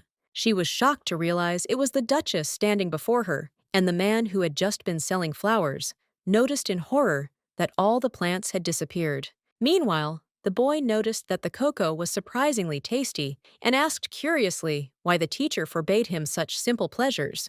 Sarah explained that this was for his health. She also began talking about the water deer, an unusual creature with large fangs that has no enemies. To Tereya's surprise, it became known that the Duke had brought both his mistress and his apprentice here. This fact left her slightly confused. Sarah tried to talk to Tereya, asking her to listen to her, but she snapped that she no longer bore the name Delova and should now be called Lady Tereya. Sarah apologized, adding that she was truly sorry their love had led to such consequences. Her words sounded sincere, but they failed to change the tense atmosphere. Tereya smiled slightly and asked if Sarah understood the meaning of the term overly self-aware, trying to remain calm. She added that even without Sarah's intervention, she would have gotten a divorce. Moreover, this is her family's territory, and she doesn't want to find herself in an awkward position because of this communication. Sarah admitted that she was unaware of such subtleties and had simply followed the Duke she loved, which seemed honest but naive. Tereya coldly reminded him that her words sounded strange. She asked why the Duke, whom Sarah loved so much, was trying to justify himself to her. These words left Sarah completely horrified. Tereya, without holding back, added that she didn't understand why she was even bothering with all this, since there was no love left between them. She is a little annoyed that they treat the affair as a beautiful love and put it on display, although in fact their opinions differ. She is not interested in this, and she does not even want to know about it. She really wants them to just leave her alone and say that it is certainly not a sin to follow the person you love, but you can't cause trouble for others. And so she asks Sarah to really admit that she is causing her inconvenience, and that she can also convey to her lover that she wants to leave Yosini. And then, regardless of the truth, Tereya decided to believe in their mutual love. She was certain that these were the very feelings that bound the hearts of Mrs. Sarah and her companion. She didn't want to interfere with such a significant and tender feeling, which Mrs. Sarah seemed to treasure as her greatest treasure. It was her gift of fate, and Tereya didn't want to destroy it. Tereya couldn't imagine that a man she respected would dare to appear without shame with his mistress. Such an act seemed unthinkable to her. She pondered whether she should appeal to the emperor to ban them from these lands, but knowing how quickly the palace moves, she decided to send the letter to the crown prince. The lady felt sincere gratitude to the men who had provided much-needed assistance. She was glad to have access to the cozy living room, which was conducive to relaxation. One of the men remarked that the gentleman would probably be happy to know how this small support had helped her. He was currently in an art gallery. The man added that if she had no other plans, he would suggest visiting a gallery in a week where both old and new works were to be exhibited. After a long time, the man decided he wouldn't mind seeing the paintings himself. He was impatient to see what he would see and what impressions they would give him. A week later, Tereya arrived at the gallery. The exhibition's representative highlighted all the works from masterpieces by established artists to works by emerging artists who promise a bright future. However, what most captivated her was the work of one unknown artist. His painting was mesmerizing, evoking genuine interest and deep emotions in Tereya. The painting was incredible. The harmony of color transitions, the rendering of the smallest shades and rough brushstrokes, all this created a unique sense of energy emanating from the painting. Having learned of this artist's extensive work, Tereya placed great hope in him. She sensed that he possessed enormous potential. Tereya's attention was also drawn to a man standing nearby. His presence struck her as unusual. He didn't look like an ordinary visitor. Surprised, Tereya decided to approach closer. After all, today was only the preliminary opening day, and only invited representatives were allowed access. Perhaps it was an art historian or connoisseur who had received a personal invitation. Everything indicated that this person was there for a reason. Looking closer, she noticed that the stranger was also fascinated by the same artist's work. It dawned on her, perhaps they both shared this artistic passion. Suddenly, Tereya felt as if she'd met a kindred spirit. Smiling, she approached him and asked if he'd come to admire the paintings like her. The man responded coldly, dryly, confirming that this was precisely what had brought him there. His indifferent gaze made it clear he was not interested in conversation. And it turned out to be just as well. Tereya decided their conversation could be limited to art, which was perfect for the occasion. She remarked that the painting was truly impressive, Although it depicted familiar grass, sky, and wind, the artist saw them in a unique, completely different light. Thanks to this, Tereya was able to sense the emotions that had long troubled her, but remained unexplained now. As if through the prism of experience, she gained the ability to recognize feelings previously hidden from her understanding. These words like magic caught the man's attention. He looked up and stared directly at Tereya, as if trying to discern the hidden meaning in her words. His interest was genuine, evident in his gaze. The lady continued speaking, explaining that it was this particular feature of the painting that immediately caught her attention. She emphasized how art can touch the heart, even if its meaning is not obvious. The man, clearly captivated by her words, remarked that the piece was truly magnificent. After a pause, he asked if she was familiar with the work of the artist, whose work was opening up new horizons for them. The woman replied that she was seeing his work for the first time. However, she noted that the artist has a gift for inspiring even those who finance the gallery. His mastery is undeniable. The man suddenly realized that before him was the lady of Yosen County. He introduced himself as Enoch Vigor Balig, making it clear that he would be honored to speak with her.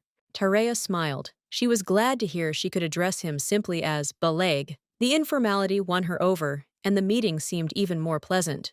Together, they gazed at the painting, whose brushstrokes recalled the style of Van Gogh. Before them stretched the night sky, filled with bright stars, captivating in its depth and energy. Tereya noted that despite the painting's beauty, she didn't like its title at all. She felt it lacked the harmony inherent in the painting itself. Baleg, looking at his watch, announced that it was time to leave. This painting turned out to be his last in the gallery. After saying goodbye, he quickly disappeared into the crowd.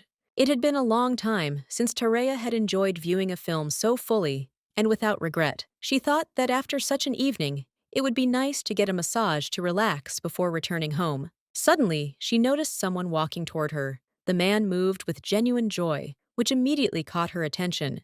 It was Tartian. His appearance came as a complete surprise to Tereya, as she couldn't imagine him in such a setting. Confused, she asked what he was doing in this gallery, because his presence here seemed strange, and even a little frightening to her.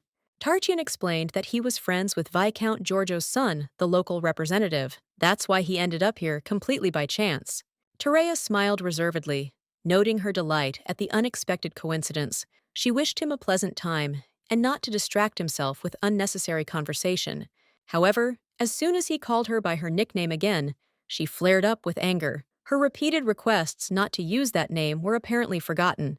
Tartian casually mentioned that he'd heard about the arrival of Lord Enoch, the Minister of Foreign Affairs. He assumed Tereya had already met with him.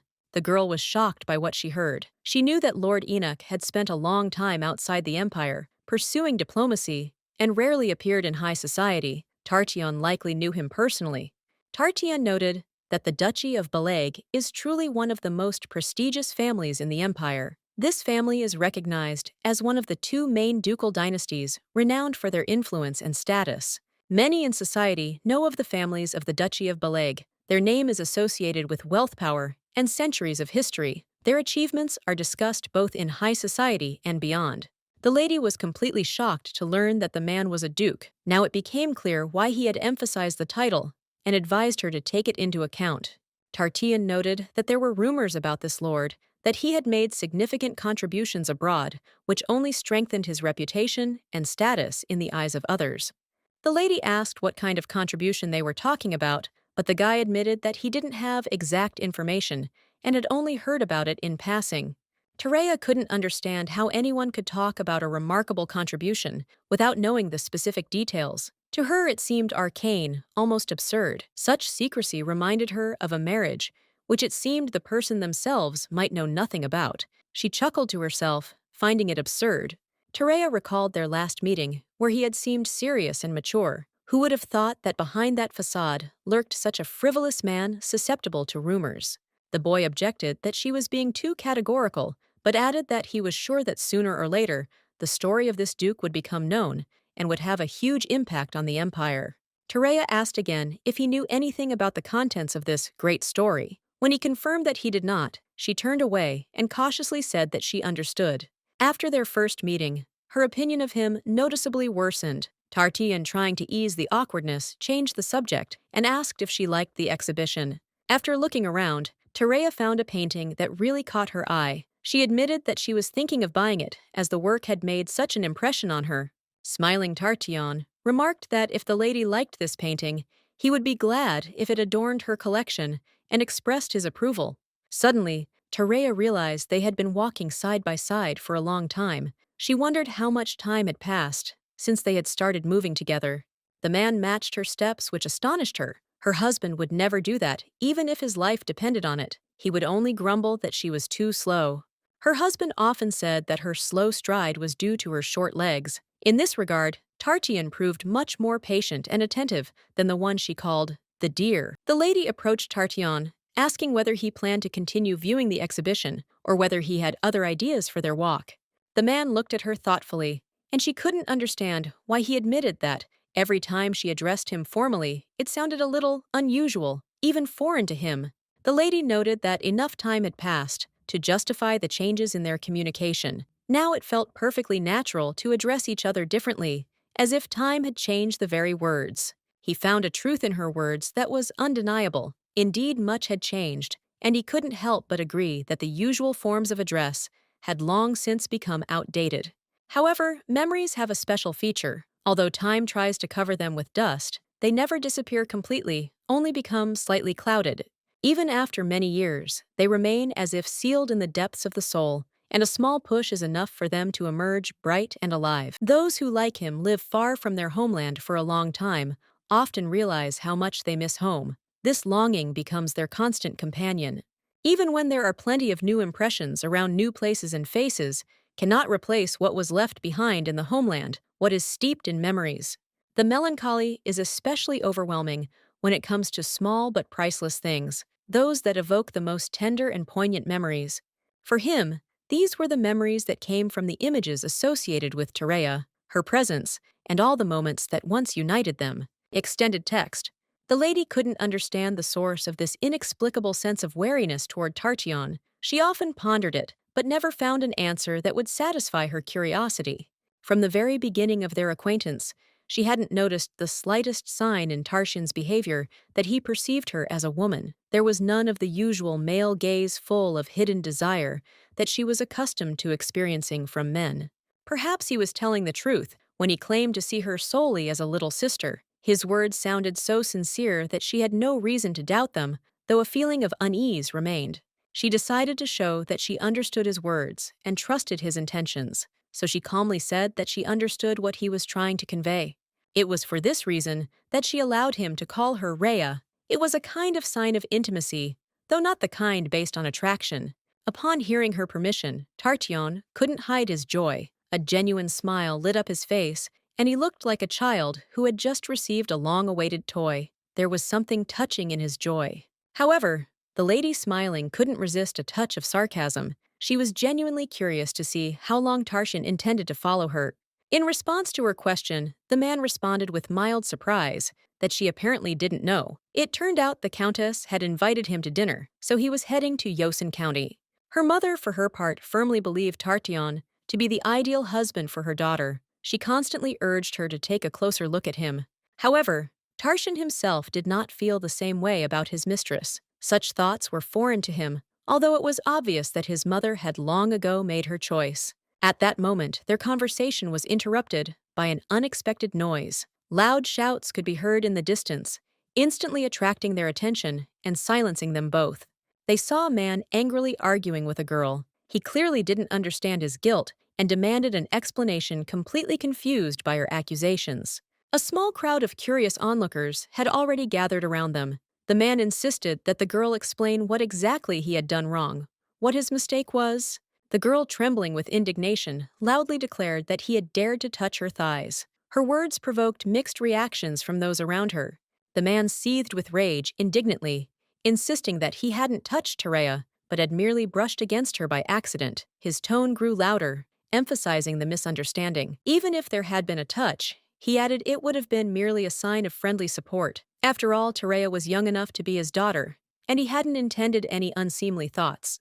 However, he emphasized that it's difficult to avoid such situations if a woman wears clothes that expose her legs. The man used this as an excuse, clearly oblivious to his own rudeness. In response, the lady remarked that everything around her reminded her of a beautiful open-air resort. However, at the moment, it had all devolved into chaos, reminiscent of a subway stampede.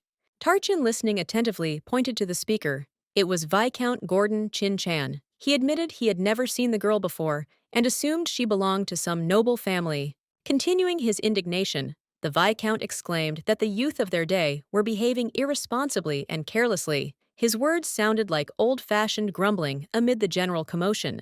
Meanwhile, he smirked at the other ladies, suggesting they probably thought painting stripes on a pumpkin would turn it into a watermelon. His sarcasm was deliberately sarcastic. The man noticed that, in his opinion, the women were merely shouting through their looks, trying to attract attention. He judged their appearance, revealing his prejudices about status and propriety. He then pointed out that commoners probably come to resorts to watch the naive nobles with curiosity. At that moment, he turned his gaze to the girl. The Viscount pointed directly at Madame Tereya, noting that her face seemed familiar. It was clear his suggestion had aroused the interest of those around him. Gradually, he realized that her face reminded him of the former Duchess Delova. He began enthusiastically discussing the rumors circulating about her in the capital.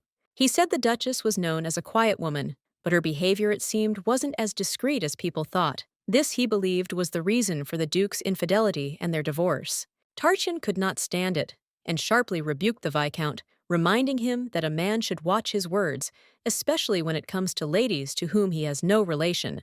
Tereya looked at him calmly and said it was no big deal. However, memories of the Duke arose within her, and for a moment, her gaze darkened. She was irritated that no matter what she did, the label of former Duchess followed her everywhere. She resolutely approached the Viscount and asked who had called her Duchess Delova. In fact, she is the only daughter of Count Josin Tereya Arnazidi Josin. Her lineage has always been tied to the county, not the title of Duchess. But the gentleman seemed too rude. It didn't matter to her who she was, a duchess or a count's daughter, because his manner left much to be desired. Tereya understood that the man was beneath her status, so she began asking questions, trying to find out where he had learned such mannerisms, words, and actions. Her interest was genuine. To make him understand the gravity of the situation, she even mentioned his name. This was meant to help him realize that she would not tolerate his behavior, and demanded respect. Tereya was determined that this man wouldn't use his manners. Regardless of his position in this world, status always matters, and she intended to demonstrate it. People looked at Tereya with haughty respect simply because she was young and female, but she understood perfectly well that in her case, age shouldn't play a key role. In this world, titles, not age, were what mattered, so Tereya decided to use her position to punish the one who had treated her so disdainfully. The man looked worried and asked if she truly believed her title had any significance. He doubted its power and didn't appreciate her status properly. He claimed that respect for her parents was forcing him to leave. In his opinion, she was just a small girl who wasn't yet mature enough to make serious decisions and take action. Tereya didn't quite understand why he behaved this way, but something about his behavior was unpleasant. She couldn't understand how he could remain like this until the end, without changing his mannerisms. As the Viscount had said, his view of the situation was simple. Her title was merely temporary, her name borrowed. He believed she wasn't worthy of his true respect. Then, a red-haired girl approached Tereya and thanked her for her help. She was sincerely grateful that Tereya had intervened and helped resolve this difficult issue with this unpleasant person. The red-haired girl understood that intervening in such situations was always difficult. However, she was grateful to Tereya, considering her actions important and timely in this difficult situation. Tereya, however, responded that she didn't consider her actions anything remarkable. She felt she was simply helping as the girl had suffered because of a strange man who knew no bounds. Tereya promised that if the girl decided to go to the police, she was ready to help punish the Viscount. The red-haired girl considered her offer, promising to think about it. Tereya noticed that her new acquaintance could very well be a famous person. She didn't know who she was, but she sensed that the red-haired girl had a significant reputation. The people around her clearly knew the red-haired girl, Tereya, was surprised they didn't recognize her. After all, she herself had been the main character in a scandal that had shaken the entire empire, and her face should have been known. Tereya, despite her high birth, had been absent from the empire for too long to be aware of what was happening. She is the daughter of the lord of these lands, and all the inhabitants know her. The girl realized she hadn't introduced herself to her benefactor and decided to immediately correct this oversight. She understood that this was important for establishing trust. Her name is Raya del Clatier. When she told him her name, the boy looked stunned and asked again, incredulous. He clearly hadn't expected such an answer. During the carriage ride, the young man continued to marvel, saying it was simply stunning, but the lady, not understanding his enthusiasm, remained calm. Tartian noticed the boy was talking about that girl, Lady Clatje after all. However, the lady, surprised, didn't know who she was, or what kind of person she was. The boy was shocked that she didn't know this woman, because Raya del Clatier was an important figure who played a key role in the empire's affairs. He was perplexed. Tereya didn't quite understand what he was talking about, and the guy explained that she belonged to a body that reported directly to the crown prince, which was of great importance. Raya is the daughter of Marquis Clatier, who heads the department that handles specialized technical information. Her family is very influential in the empire. For the imperial family status is irrelevant. The Marquis of Clatier, subordinate to the crown prince, is not inferior in status to the highest minister. His power is not limited in any way. Furthermore, rumors say that the Marquis and his two sons highly value their only daughter, who is the youngest sister in the family, making her an important figure. Tereya was surprised to meet such a man, unaware of his importance. Her surprise was obvious, as she hadn't expected anything like this. Tereya was usually knowledgeable about many things in the secular world, and even had a fair amount of knowledge about deer breeding, which might seem strange but important. However, the strangest thing was that the precious daughter of a powerful marquis found herself in such a situation without maids and knights, which put her in an awkward position. Why, despite all these circumstances, did she not reveal her identity until the very end? Her silence in response to the insults remained baffling to everyone. Yosin County, Tereya apologized to her mother, saying she was a little tired and would probably skip dinner. She felt unwell, but she knew she needed to rest. Mother was upset, but tried not to show it. She reminded them that Tartian was invited that evening. However, if Tereya was so tired, it would be best to rest. She also noticed a gift had arrived from Tereya's classmate at the academy. The gift was placed in her room, which her mother curiously informed her daughter about. Tereya was stunned. She couldn't remember which classmate they were talking about, as all her academy comrades had blurred in her memory, leaving only vague images. The object had a distinctive shape reminiscent of the official imperial seal. It was round, and Tereya thought it might be the crown prince's seal. Tereya couldn't recall such details, but the owner of her body, Tereya, had indeed attended the academy at the age of 7 or 8. This coincided with the time the crown prince had been studying. At the academy, Tereya fell in love with one of her classmates, a young man whose heart was not reciprocated. Her feelings remained unrequited for many years. The only memory I have of the crown prince is of their meeting at a court hearing. Their eyes met, but it was merely a formal meeting with no further contact. She was surprised that he, the crown prince, had suddenly decided to contact her out of old friendship. It seemed a little strange and even suspicious, but she decided to look into it. Tereya decided to examine the gift, and after examining it, felt she couldn't figure out what it was for. It looked mysterious and unusual, somehow strange. She decided to examine the item more closely. When she looked at the gift, she felt she didn't understand its purpose, or how it was supposed to be used. The letter contained a strange instruction. Tereya read that while holding the object in her hands, she was to knock it on the wall 3 times. The signature belonged to Caller's friend El Got Dominic. Tereya was surprised by this strange message. She learned an important lesson in this world. Not everything said or written should be taken literally, even if it seems obvious. This was especially noticeable among people in social circles, where intrigue and plotting were constantly rife, and intrigue flourished at every turn. The world of this elite was rife with hidden motives and conspiracies. If he truly cared about her that much, then he could have helped with the divorce too. He was familiar with such cases, and he could offer real help.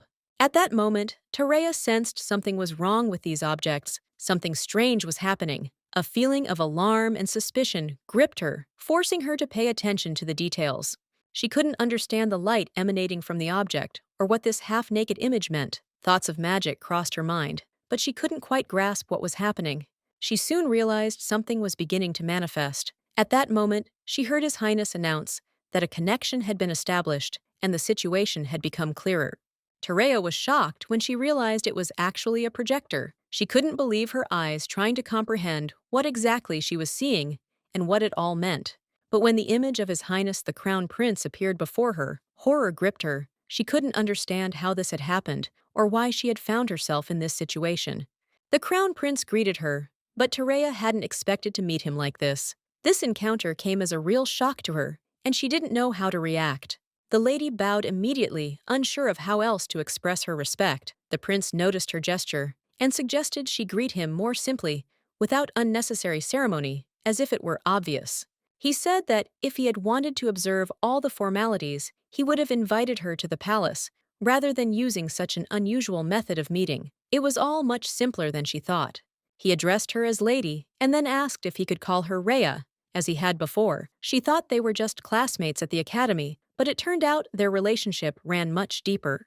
Therefore, she noted that despite their personal relationship, he was still a high-ranking person, and she had to remain polite no matter the circumstances.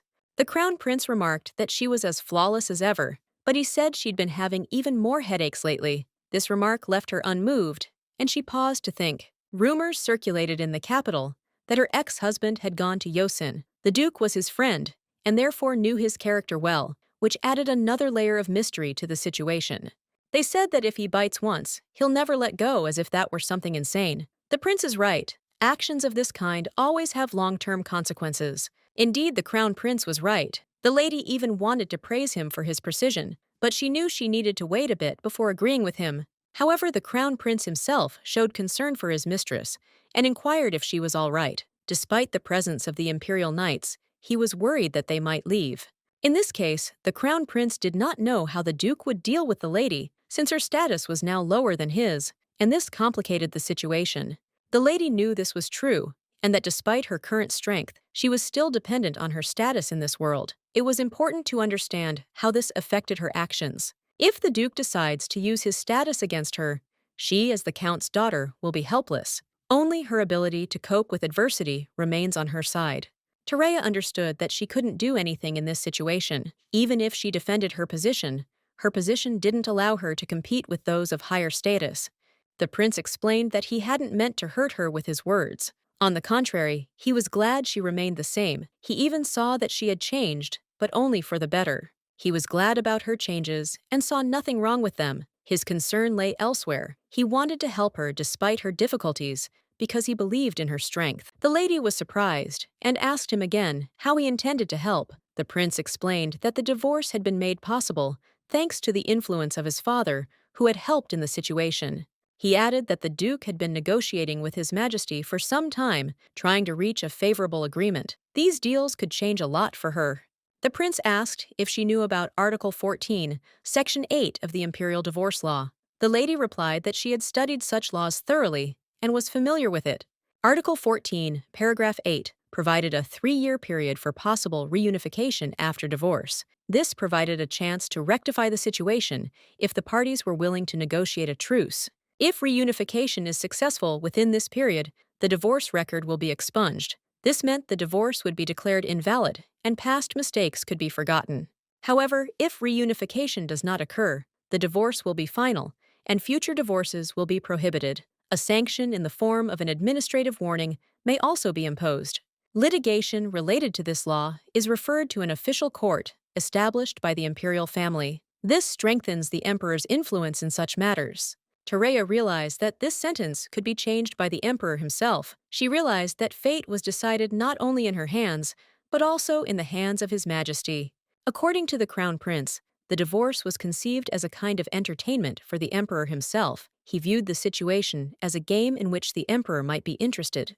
If the Duke succeeded in winning the emperor's heart, there was a high probability that the final decision would be reversed. Everything depended on whether he could gain his trust. Tereya was certain that her husband, whom she jokingly called the deer, would fail. She didn't believe his efforts would bear fruit, and his attempts were futile. To prevent such conversations from happening again, Tereya wanted to tear it all out by the roots. Her patience had run out, and she didn't want to hear any more of this empty discussion. Now she just wanted to take a bucket of water and pour it on him so that he would disappear from her life. She was ready to do anything to ensure that this man never appeared in her world again. Tereya thanked the Crown Prince for the information, which proved extremely useful. She understood that such news could play a vital role in her further actions. the court couldn't possibly be so simple that the divorce would be decided without effort. However, for her, this was not yet the time to sit back and wait. She had to act decisively. This time, Terea decided to finalize the divorce. She had to find a way to end it once and for all without the possibility of going back. Terea intended to make every effort to finalize the divorce. This was exactly what the Crown Prince had expected, and she had no intention of disappointing him. If the Crown Prince didn't mind, Terea decided to ask him one question. It was already late at night, but perhaps he'd listen to her, and then they could finish their conversation.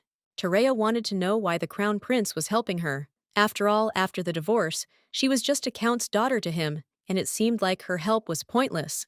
Even if the Crown Prince saw her as a political asset, Terea understood that ultimately nothing would come of it. His actions would not lead to long-term gain. The prince, slightly surprised, replied that he was simply fed up with the duke's behavior. Terea was shocked. Such simple words shook her to the core. Terea suddenly realized that he was partly to blame for her marriage not being saved. She recognized that his past actions had also played a role. The communication device became a true secret of the imperial palace. Its department called it a masterpiece, demonstrating its uniqueness and complexity. He presented her with this special gift, Terea wondered. Even though they were classmates, perhaps she shouldn't have accepted such an important and secret device. However, this was a good opportunity. She now had a means of direct communication with the Crown Prince, which could prove very useful in the future. The device also provided the ability to track the Duke's movements, so that they could monitor his activities together, maintaining vigilance. Having a connection with a high-ranking official was essential for monitoring the Duke. This allowed them to keep him under control and respond quickly to changes. Having received such an unexpected opportunity, Terea realized it would be useful to her in the future. She was ready to seize this chance, no matter how it affected her life. The lady was surprised to learn that the Countess of Toronto would not be present. She hadn't expected her plans to change so suddenly. Terea could have simply returned home, but Tartaian stated that since she had already visited the county, he would not let her go so easily, offering to continue the meeting. He offered to go with her, but the lady began to say she needed to go to lunch with someone else. This was presented as a reasonable excuse for leaving. The man expected her to refuse, but Terea realized that a week ago she would have done the same. Now, however, she realized the importance of connecting with people. He was surprised by her decision, and Terea, deciding to add a little information, told him that she was going to open her own business, hinting at her plans. She also emphasized that this was the reason she wanted to meet the Countess of Toronto. The Count's house was successful in trade, and this was its heyday. Of course, there was a need to develop more friendships, and the gentleman noticed that by talking about this, she seemed to be inviting him to become part of her business idea. The woman was surprised by what was happening and replied that, of course, that wasn't true. However, the guy insisted that they were blood relatives and that she was trying to get rid of him. The lady remarked that they were related on only one of 5 levels of kinship, but he asked her not to say so. In his opinion, their relationship was much closer. He winked at her, and she couldn't help but laugh. They laughed together, realizing that moments like these were easier to take with humor. Terea thought it would be best for her to ask a close relative for help rather than rely on a stranger for help in such a situation. Tartaian added, with a smile, that he was looking forward to the next step and was ready for any situation that unfolded before him, no matter how difficult it was. When the servant saw that Mr. Toronto had arrived, he was filled with joy, knowing that everything was going according to plan, and the meeting had finally taken place. The young man asked if the expected guest had arrived. He was told that he was already in the waiting room and was ready to meet him at any time. The lady was thinking that there might be something tasty in the hall and suddenly realized that this man was familiar to her, although she could not remember where from. When she saw the man before her, she immediately recognized Hira. His eyes left a deep imprint on her memory, and now she remembered him immediately.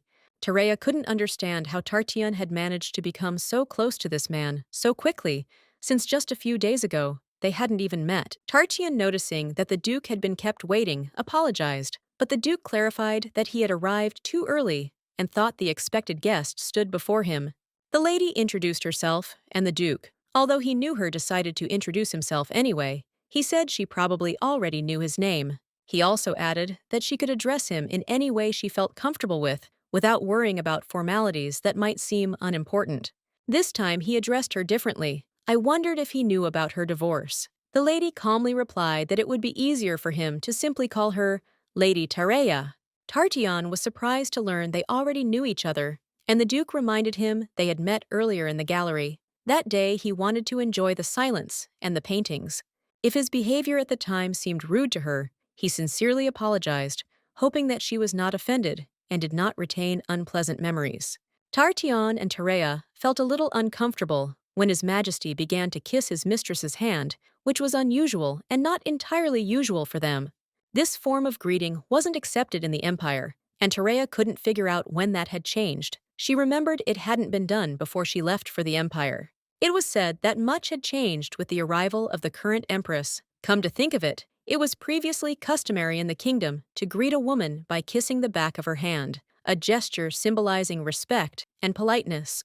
Tareya noticed that since they'd already completed the greeting, he offered her a seat, as this place was famous for its delicious food. Indeed, the establishment was renowned among the locals for its exquisite dishes. Tareya approached His Excellency, inquiring about his purpose in coming to Yosen. She was curious about what could have brought him here at such an important moment, and his answer was her next step. The Duke explained that he had come to Yosen in search of something special, namely a painting he wanted to acquire. He had been invited to a local gallery, where he said the very work that had caught his attention was on display. However, when he returned, the painting had already been purchased by someone else and was no longer available for purchase. This surprised the Duke, who had hoped to acquire it for his collection. Mrs. Tareya, of course, assumed they shared similar tastes in art, but she hadn't expected them to be interested in the same work. This discovery confused her a little, but she couldn't help but agree. This meant he wasn't her ally, but rather her rival in this art historical quest. The question of which of them would acquire the painting became a matter of honor for both.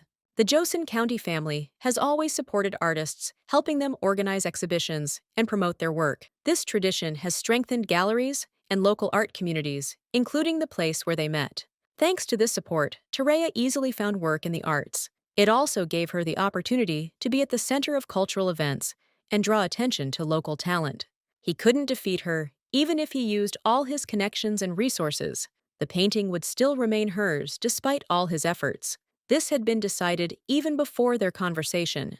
The gentleman couldn't help but notice that his interest in her was actually much more personal. He wanted to speak with her again and convey some request, the details of which he was reserving for later. He was very brave, but somehow his behavior didn't evoke hatred in her. Perhaps his intentions were deeper than simply a desire to defeat her in an art criticism debate. Tareya reflected that since they were both art lovers, they were surely looking forward to the upcoming arts festival. Both the Duke and she agreed that it was an important event in the city's life.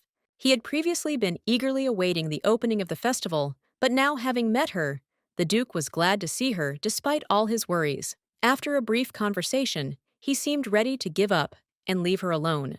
Tareya informed Rhea that their carriage was having problems, and she decided to go and inspect it. It was her decision to act independently, ignoring the difficulties. On reflection, the lunch was truly amazing. Tareya enjoyed the time spent in the company of someone with whom she shared common interests. The conversation was easy and pleasant.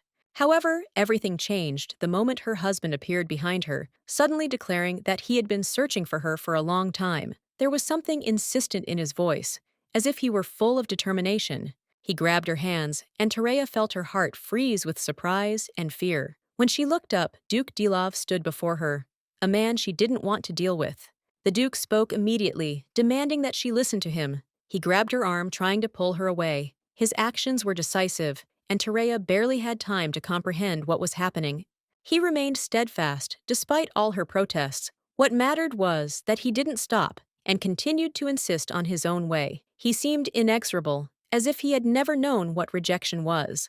When the Duke released her hands, he spoke words that made Tareya freeze. She must now listen carefully to him, for so much depended on it. Everything seemed strange and frightening.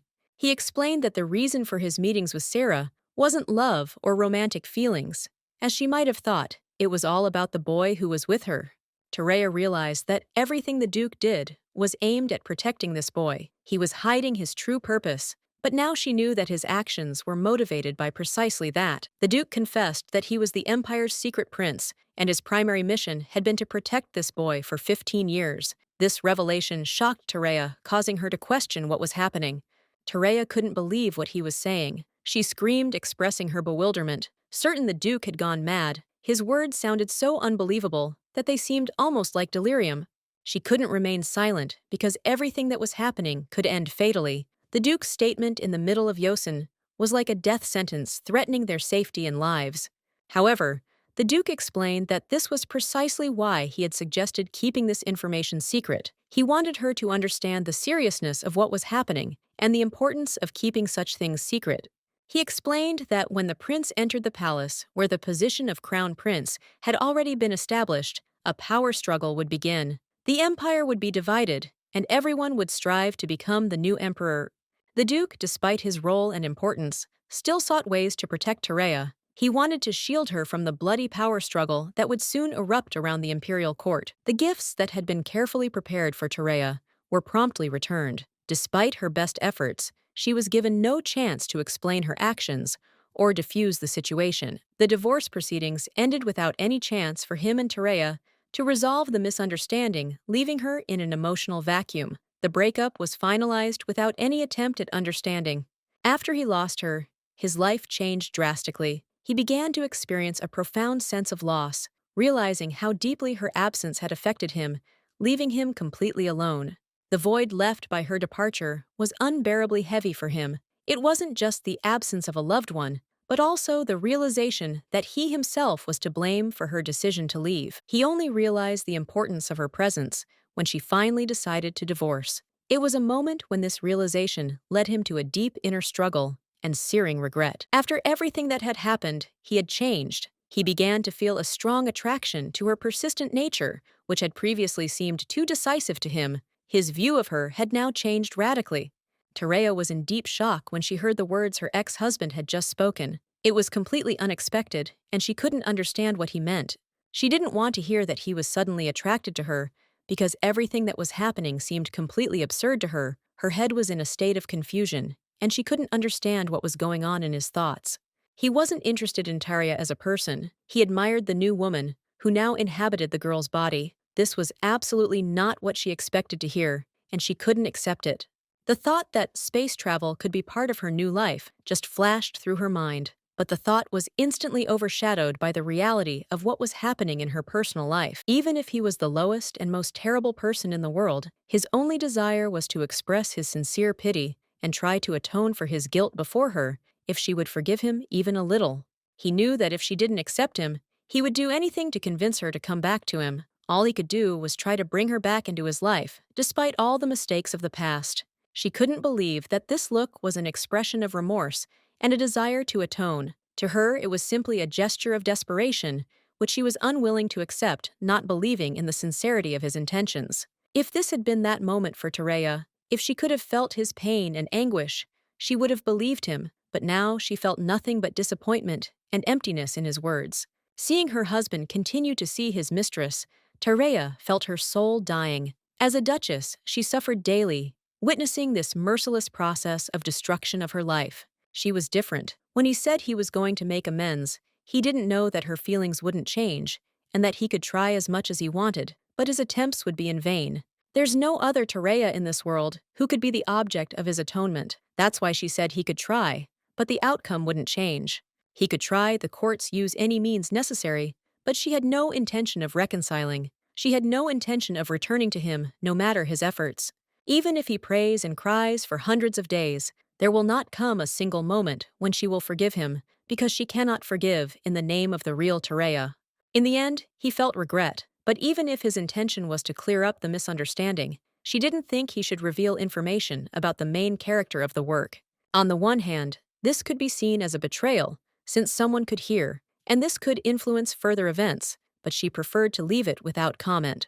Suddenly, she caught on a rock and felt herself losing her balance about to fall. But Balit, who was nearby, immediately managed to catch her.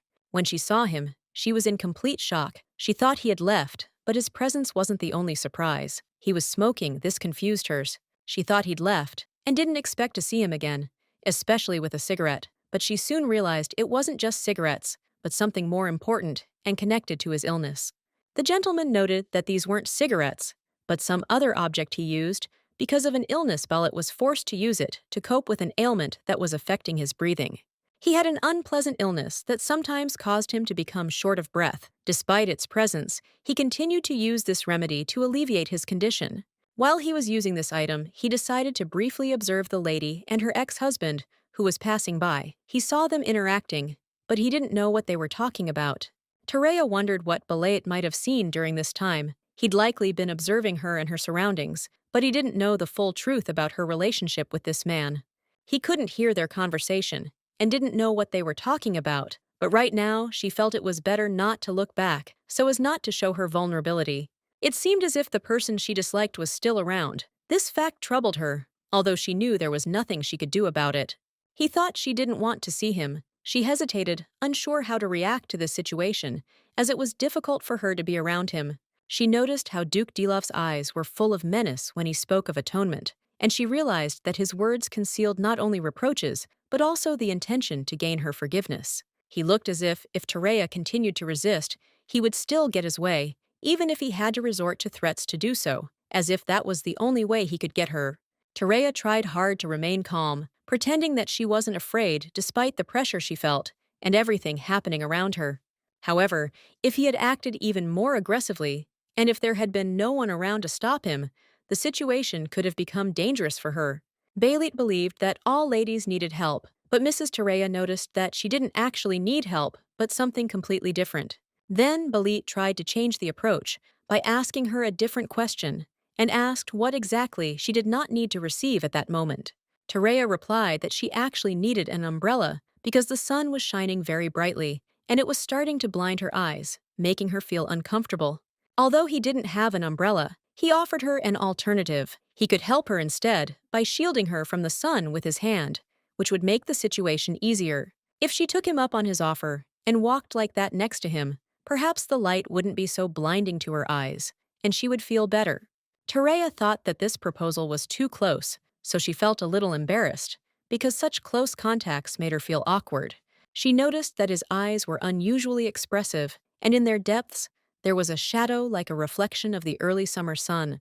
Mrs. Tereya realized that if he was doing this, perhaps he had something important to ask of her, and it might be a request of special importance. He replied with a smile that this request could only be addressed to her, the lady, and noted that it was not as difficult as she might think, although he was not so kind to everyone. However, he added that Tereya's situation might be vaguely similar to his own, and for some reason, they might find themselves in a similar position. At the Yosin mansion, Mrs. Tereya reflected on Belit's words, saying that his situation was similar to hers. These words haunted her, and she increasingly struggled to understand their meaning. The intrigue grew, and she wanted to know what exactly he meant when he said his situation was similar to hers. However, she couldn't verify whether he too was truly divorced. She continued to ponder, watching him. He looked somewhat dull, but his eyes glittered, as if hiding something important, and her thoughts became increasingly preoccupied with this mystery. There was a sense of longing in his gaze, a certain sadness, as if before a parting. It was like a silent farewell, full of emotion, which made Tereya pause for thought. His eyes were blue, like those of a flower deer. This image came to her mind because they were large, soft, and expressed innocence, like those of a gentle and graceful deer. Belit's face was confident, though his bold features were hidden beneath a formal business suit. Still, Tereya could sense his fiery physique, despite his reserved exterior. At that moment, she realized Belit was trying to seduce her. It was obvious, but his approach was so subtle that she could hardly miss his intentions. It seemed everyone around her thought she was a lonely woman, easily succumbing to such temptations. Perhaps that was true, but Tereya wasn't ready to give in without a fight. Belit was interested in art and had good relationships with those around him. His hobby was painting, which further heightened her interest in his personality and intentions. Tereya always appreciated people willing to help those in need, but her ex-husband would likely have called her too naive. He constantly insisted the divorce was her mistake. She imagined her ex-husband screaming again that the divorce had been a real disaster. At the same time, she began to feel someone in her life starting to protect her. Tereya decided she needed to pull herself together and stop dwelling on these thoughts. The most important thing now was to focus on her own business and her future. At that moment, Tereya realized that her business had to be her priority. Her entire focus was on achieving the success and stability she had been working toward for so long. Even if she was going to earn money, she wanted to do it in such a way that it would come to her, even when she was resting without constant effort and worry. Gaining fame and the ability to be successful was important, but Tereya strove to exceed all her own expectations and capabilities to overcome her imaginary boundaries. Otherwise, everything she had accumulated over the years, with the help of her ex-husband and even the emperor, could disappear overnight, and all her efforts would be in vain. She didn't even want to imagine that her achievements could disappear like everything she'd built. Gold coins, awards, real estate? The thought was too painful for her. Tereya was determined to make money in something she truly understood. She didn't want to venture into unfamiliar fields about which she knew nothing. Her idea was a business combining a cafe with coffee blends and art. She met a Toronto family with extensive business experience and sensed it was the start of something big. Coffee tastings were held throughout the week, along with consultations on business ideas. The taste of the 3-in-1 coffee and its unique appeal left a positive impression on the participants. Many people have expressed interest in this product. However, it should be noted that the concept of galleries combined with cafes is already being actively developed and implemented in various locations. The city where she lived had many cafes, and among them were establishments that enjoyed great popularity thanks to word of mouth and active promotion through social networks.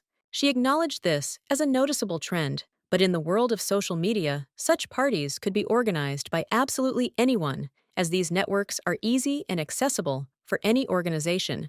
In this situation, she needed to come up with something unique that hadn't existed before in order to stand out from the crowd of competitors and attract attention to her idea. And then an idea came to her mind, to organize not just an event, but an entire festival connected to social networks, which could become an event for the entire empire and attract many spectators. At this event, she planned to make a name for herself by offering everyone in attendance Yosin's coffee mix, which would become a symbol of the event and a source of discussion among all participants. This would be great publicity. Everyone would start talking about the delicious mix, and the drink's popularity would quickly spread through word of mouth and social media, creating a buzz around the brand. After the launch at this event, coffee shops would open throughout the empire, attracting attention, and people who tried the new mix would no longer be able to resist its unique taste. To implement this ambitious plan, she needed to prepare something important, so she decided to turn to her mother for help, realizing that she could not do without her support. The mother, thinking that her daughter had left on important business, was surprised to hear that, in fact, she had simply come with a request that had nothing to do with business. The woman asked with interest what the conversation would be about, not understanding what exactly was so important for her daughter at that moment. Tereya made a request to her parents that shocked them. She wanted the Yosin family to come under her control and take them into her own ownership. At that moment, she realized that in addition to enormous wealth, she was missing one thing, a title that would give her real power and the opportunity to move forward.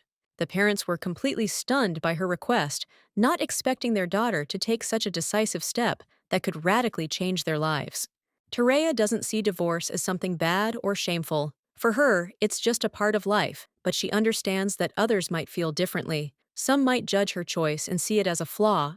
Some might consider her divorce a stain on the Duke's reputation. Others see such matters as a genuine social scandal, worthy of condemnation and public discussion. Despite all this, amidst all these harsh gazes, Tereya longs to preserve her identity. Her face, despite everything they say about her, her inner world remains untouched by these accusations. As a daughter of the Yosin clan, she decides to live by this proud name. It's not only her heritage, but also a symbol of something greater than just a family name. She's proud of it. Her parents supported her decision to continue to bear the Yosin name. The title is important. Even though it ranks below that of a duke, they were happy to see her remain loyal to the family and its traditions. The title of Yosin could have given her some advantages. Although it's inferior to the title of duke, it offers her protection from potential attacks from others, such as the water deer. Deciding to continue with the name Yosen, she plans to throw a lavish party. It will be an event that will not only attract attention, but also mark a significant milestone in her life and the lives of her family. She plans to invite not only local nobles, but also guests from neighboring lands, as well as the capital. This should be an event that will leave a mark on many, attracting the attention of all the nobility. The main goal of the party will be not only to entertain guests, but also to create a buzz. She wants the event to be talked about long afterward, and for it to become a topic of discussion among many residents. The party will be held to celebrate the succession to the Yosin title. However, despite the significance of this event, she feels it is too weak to generate real interest and discussion. She recognizes that there are already many similar precedents for female heirs, and she needs something more to spark interest. Tareya feels her plan may not be flashy or appealing enough. Tareya wants to create something more exciting. She needs an event that will generate interest, keep people talking and remembering it, and keep the topic alive. She arrives at the gallery expecting to see paintings, but instead, her gaze falls on Mr. Balega. She's surprised to see him here in this place, as if he too had been invited.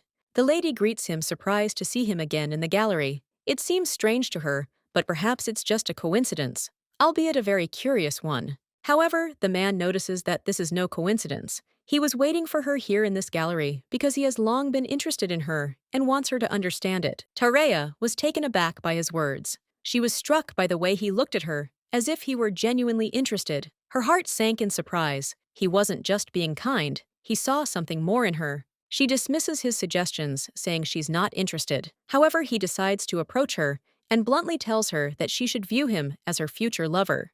Mrs. Tareya was in such a state that she couldn't even understand what the man standing before her was saying. It was as if his words weren't reaching her, and she was completely confused.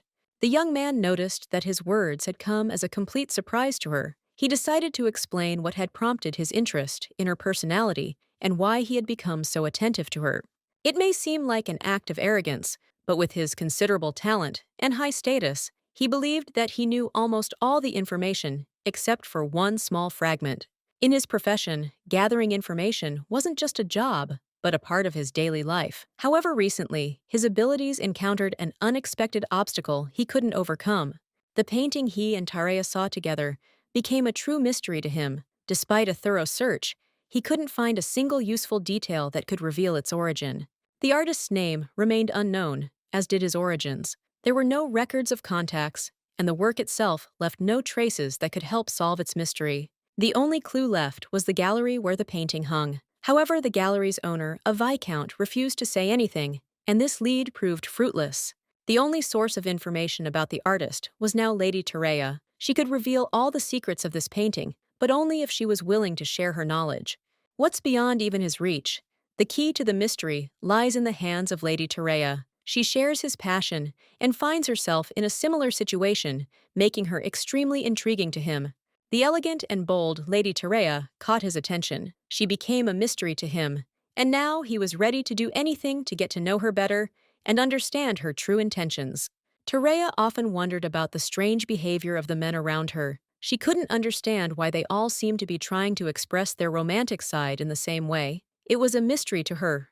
She was already considering divorce when her husband suddenly decided to try to be romantic. The gesture struck her as odd and inappropriate, but she couldn't help but notice his effort. Another man kept persistently sending her emails asking to meet. She didn't know how to respond to these strange offers, as they all seemed equally banal to her. Plus, there was that man who'd flirted with her when they first met and was now insistently asking to meet alone. It was all becoming increasingly confusing and uncomfortable for her. She'd almost concluded that all this was pointless when Tartian suddenly appeared in her thoughts. His appearance completely changed her mood and reset her priorities. She wanted to tell him that he had become a light for her in this dark kingdom where all men seemed the same and inexpressive. His uniqueness attracted her attention like nothing else. The Duke assured her that everything that was happening had its meaning and that she truly needed it. However, the lady still couldn't understand what exactly was being discussed, and her confusion only grew.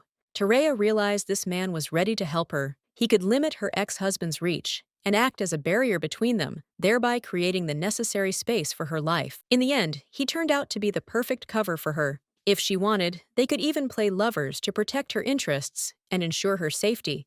He decides to satisfy his curiosity about Tareya, and she in turn will receive protection in the form of a shield, which will prove very useful to her in the future. It was her decision, and it will have its consequences. He believed the deal they had struck was truly mutually beneficial. His words were true, and both sides were satisfied in the situation. Each got what they wanted. The same goes for the party Tereya is planning this time. Preparations are in full swing, and the atmosphere at the event promises to be no less tense than anything that has happened before. Although Tereya hasn't sent an invitation to the Duchy of Dilov, one man will still show up at her party. He'll follow his own plans and show up uninvited, drawing attentions. The Empire's rulers, including the Duke, still discuss the Duke's strange behavior, his inability to move on, and his constant attempts to return to his ex-wife. This has become a topic of discussion among the Empire's inhabitants. Many believe he continues to visit his ex-wife because he can't forget her, and this is perceived as a sign of true devotion. But in reality, no one knows for sure what truly drives him. When he finally shows up at the party, all eyes will be on him. His appearance will generate considerable interest and become the main topic of discussion, as no one expected his visit. This man, who had lived abroad for a long time and was not very well known in the Empire, will now find himself in the spotlight again. Its mystery and appeal add a special charm to this event, which promises to be unforgettable. Tereya was already beginning to wonder if Duke Balate really did show up at her party. It would be a real challenge for everyone involved. She would be preparing for unexpected turns of events.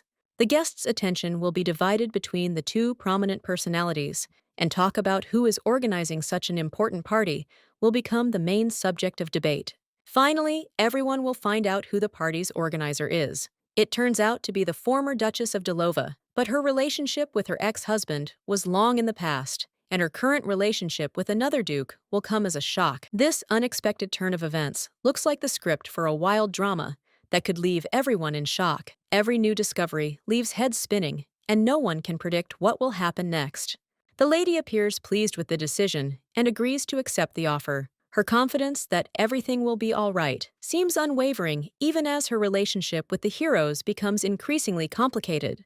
The man smiles and confirms that the deal is complete, and everything he planned will now be carried out. His words sound like the final chord in an already complex case that has attracted the attention of many.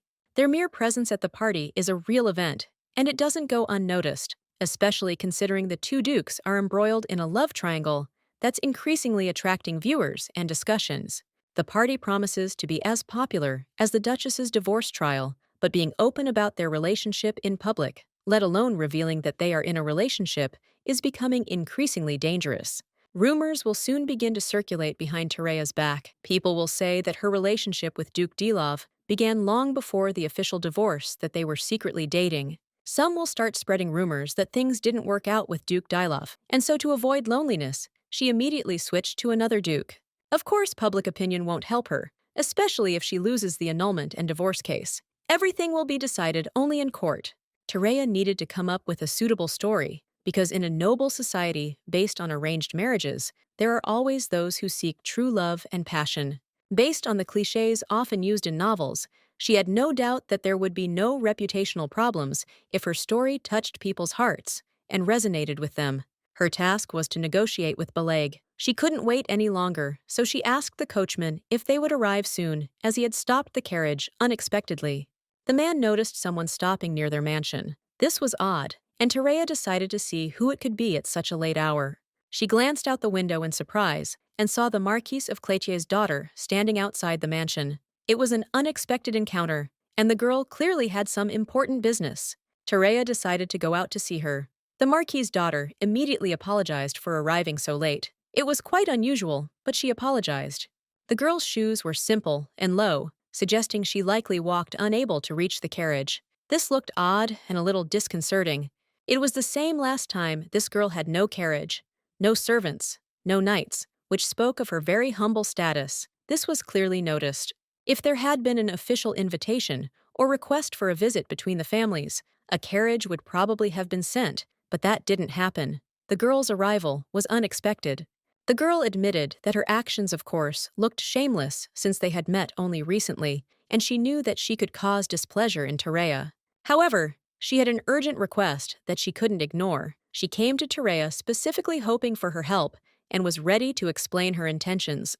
She desperately needed Tereya's help in a difficult situation. She made it clear she had come for a reason, but on an important matter that required the lady's intervention. The maid respectfully entered the room, bowing slightly, and announced that the tea the mistress had requested earlier was ready. She offered to serve it immediately, so the mistress could enjoy the aromatic beverage. Terea nodded gratefully and added that, given the girl's status as the Marquise's daughter, she already knew her well and needed no further introduction. This was said softly, but with a hint of polite simplicity.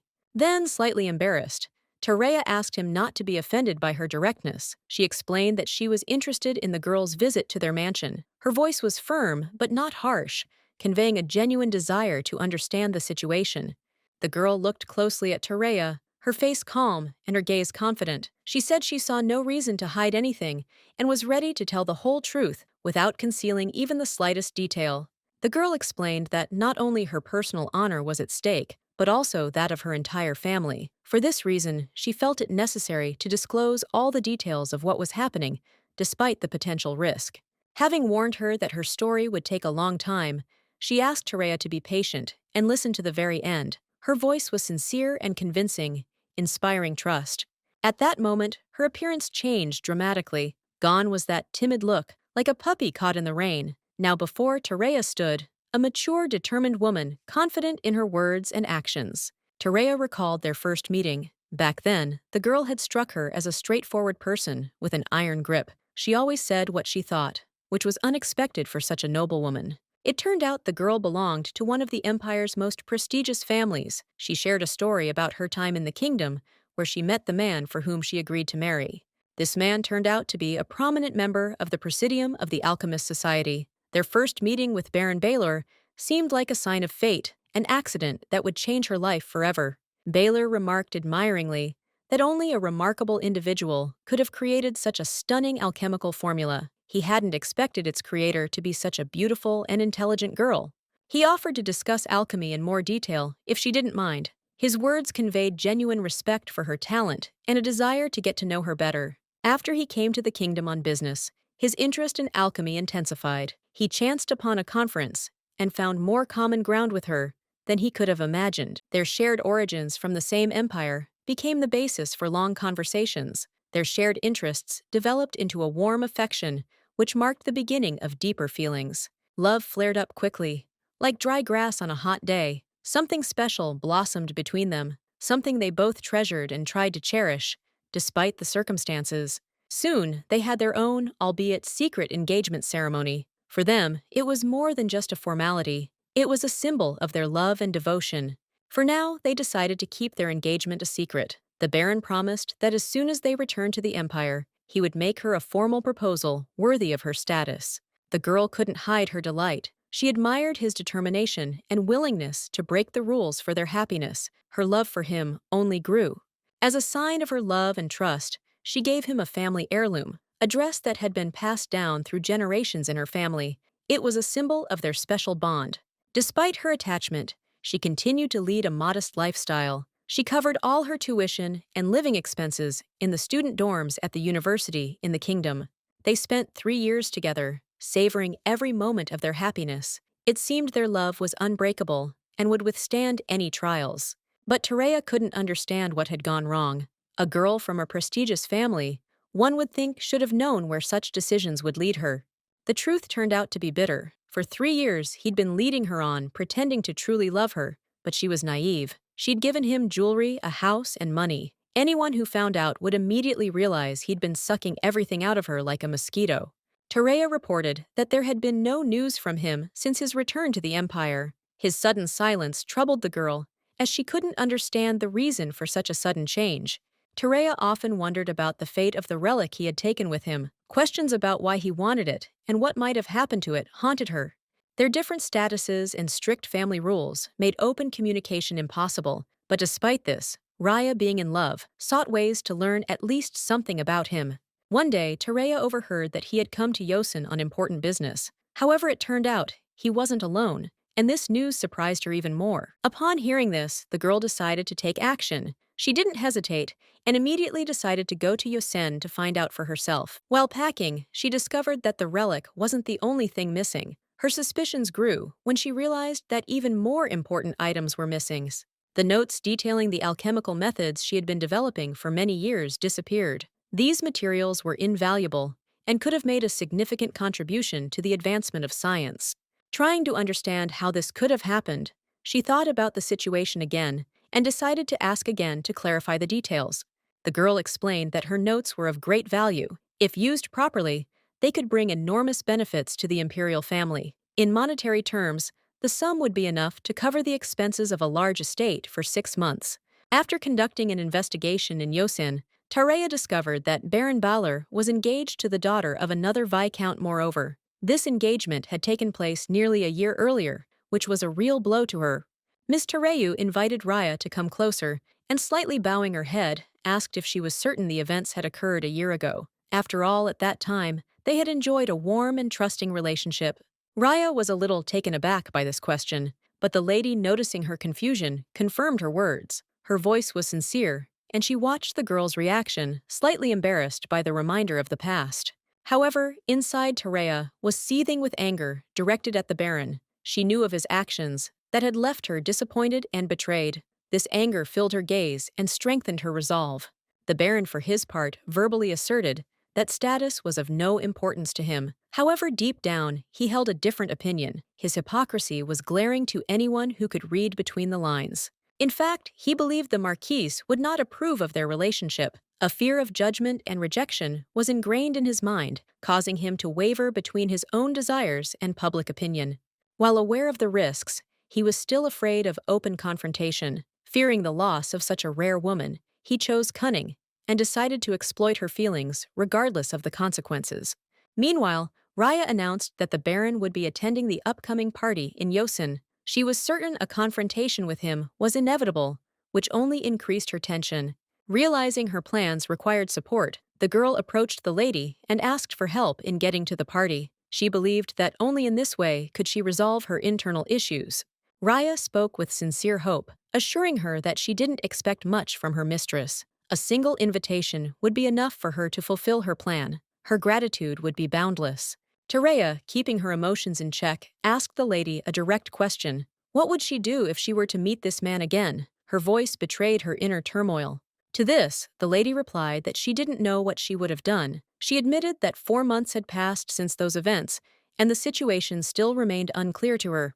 To begin with, she wanted to return a relic, a valuable thing left by her mother. This relic was associated with alchemy and had not only symbolic, but also practical significance. The girl, who didn't yet know the whole truth, was deeply affected by the deception perpetrated by the swindler. This incident left a deep wound in her soul and made her doubt people. She couldn't tell anyone about it. She felt like this situation was reflecting someone else's image. Someone from her past seemed connected to this deception. The lady shouted that no, and she should not be content with just this. The girl was shocked by this and asked again. Raya firmly stated that they were engaged on condition lived together for 3 years and shared expenses. Essentially, it was equivalent to a civil marriage, and his infidelity felt like betrayal. Meeting another woman in such a situation is nothing less than adultery. Tareya knew perfectly well how to call a spade a spade. She added that she knew how to act in such circumstances. Her experience in similar situations was undeniable, making her an excellent ally for Raya. Tareya was a true expert at exposing adultery. Lady Cradier had come to the right place, and the girl promised to do everything to punish the culprit. She'll help her with all her might. They'll destroy that bastard together. Raya said she'll be counting on the mistress then. A few days later, the day of the party arrived. The Yosin mansion was decorated with exquisite luxury, emphasizing the importance of the occasion. All the guests, dressed in their finest, arrived, bringing with them whispers of anticipation and gossip. When Lady Tareya's entrance was announced, the hall hushed in anticipation. The gentleman remarked that this was the first time they had seen each other since the event that had had such a profound impact on so many present. Lady Tareya politely remarked that they hadn't seen each other for a while, sparking a flurry of conversation among the guests. Many confirmed that this was the same lady whose rumors had even reached the capital's circles. Hearing her name, Tareya was surprised. Instead of discussing her divorce or unpleasant stories, guests remarked on how her face literally glowed. It was unexpected and pleasant. Some guests arrived later, taking advantage of last-minute invitations. They seemed engaged and relaxed, mingling with the crowd and adding to the festive atmosphere. Tareya silently noted that they could have as much fun as they wanted, as long as they became doves, spreading news of her throughout the capital. She understood the power of such rumors. Suddenly, the guests' attention shifted. the noise in the room changed, and it became clear that something important was happening.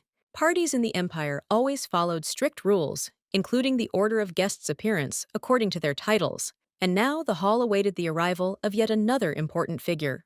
It was at this moment, when everyone had already assembled, that Duke Dilov entered the hall. His appearance caused everyone to freeze, as such a distinguished guest was a rarity at such events. Everyone was stunned. No one doubted the Duke had come for a specific purpose, and many suspected he wanted to see his wife. The Duke's appearance immediately attracted everyone's attention, as expected from a member of such a noble family. His presence lent even more significance to the party. Coming closer to Tereya, the Duke noticed that she wasn't particularly eager to see him. Her face remained calm, but cold. Tereya didn't understand why he was staring at her so intently. She thought perhaps he thought his gaze could embarrass her or make her afraid. After a brief pause, the Duke smiled and remarked that he seemed to be the only one she had expected to see at the party. His words sounded like a gentle challenge. Tereya smiled back, but said nothing. She sensed the Duke had come here not for a serious conversation, but rather to amuse himself with idle chatter. Meanwhile, the other ladies were excitedly discussing his appearance. They saw something romantic in it, and this view only heightened the atmosphere of the evening. The guests began to speculate that the Duke had attended the party for the sake of a possible reunion with Tereya. Their imaginations ran wild, and rumors spread faster and faster. Mr. Tartillon also appeared at the party. His presence aroused interest, and the servant cautiously inquired about the stranger who had accompanied him. Tartillon, smiling, said mysteriously that the man should figure it out for himself. These words made him pause, and a moment later he realized that the Duke stood before him, which took him by surprise. Realizing the Duke's arrival, he immediately announced it loudly to everyone present. The ladies in the hall were astonished. They couldn't understand which Duke he was talking about, since it seemed Duke Dilov was already there. There was a slight confusion among the guests, as Duke Dilov was indeed in the room. However, it soon became clear that they were talking about a completely different person, a new guest.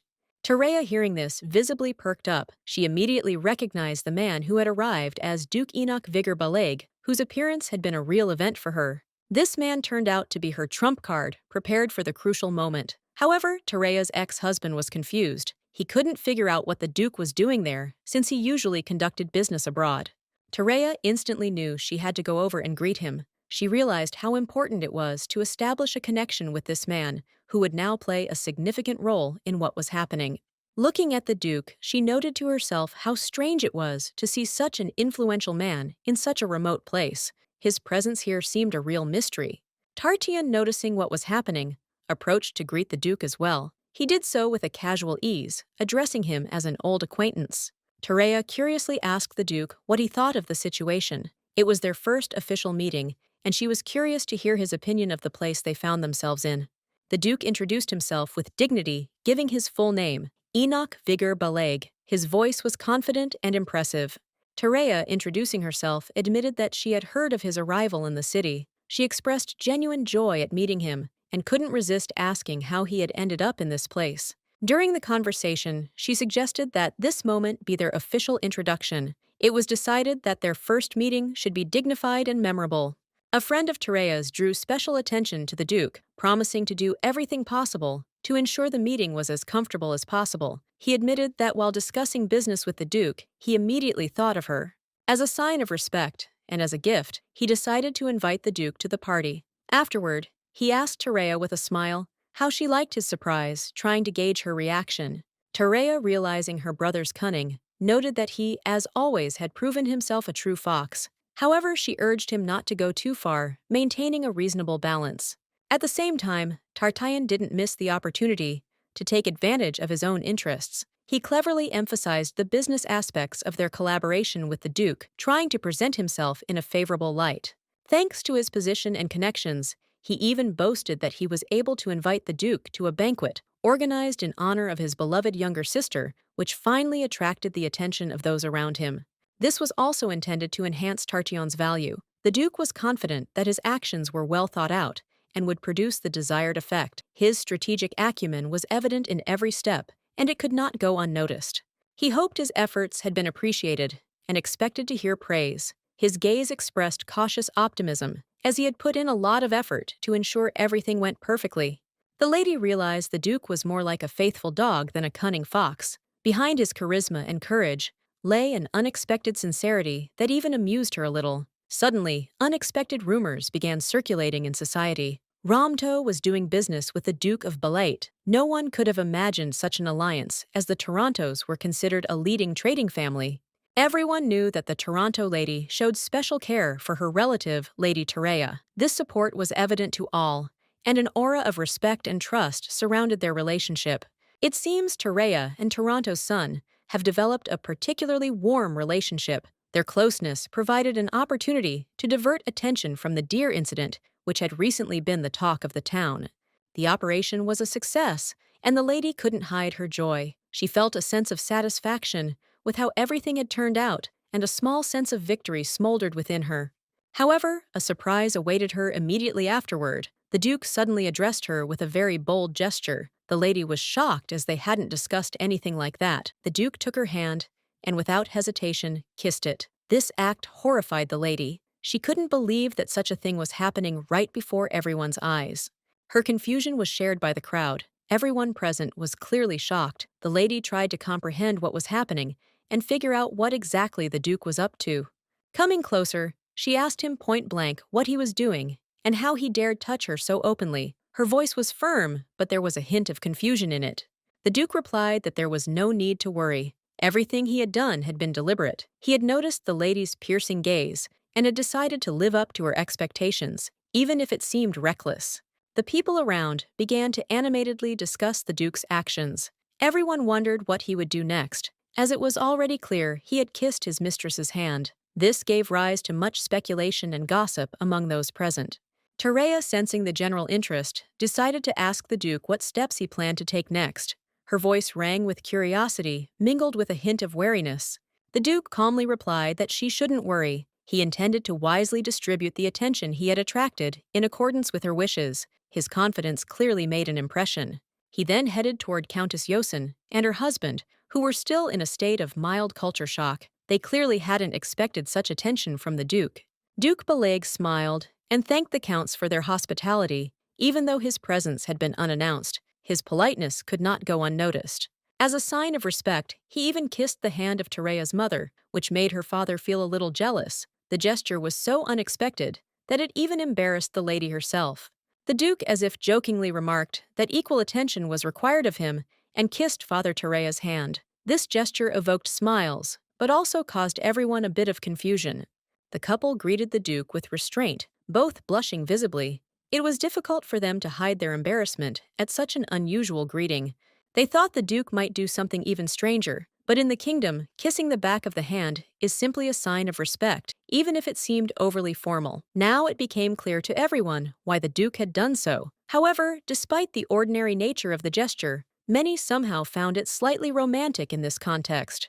Duke Balig skillfully attracted the attention of the entire audience, but also deftly and quickly smoothed over the resulting excitement with his actions, leaving everyone with slight bewilderment.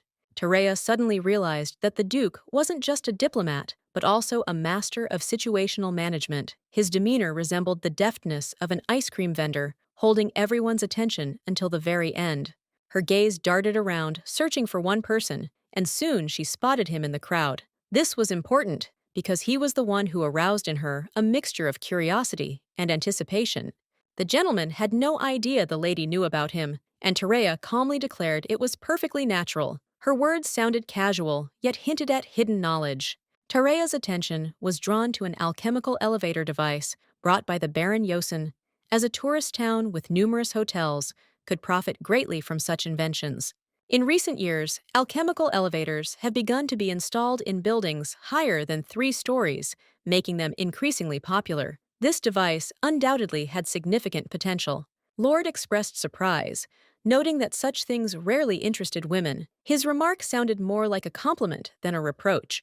He assumed most women were indifferent to alchemy, but meeting Terea challenged his stereotypes. Her interest in the field impressed him.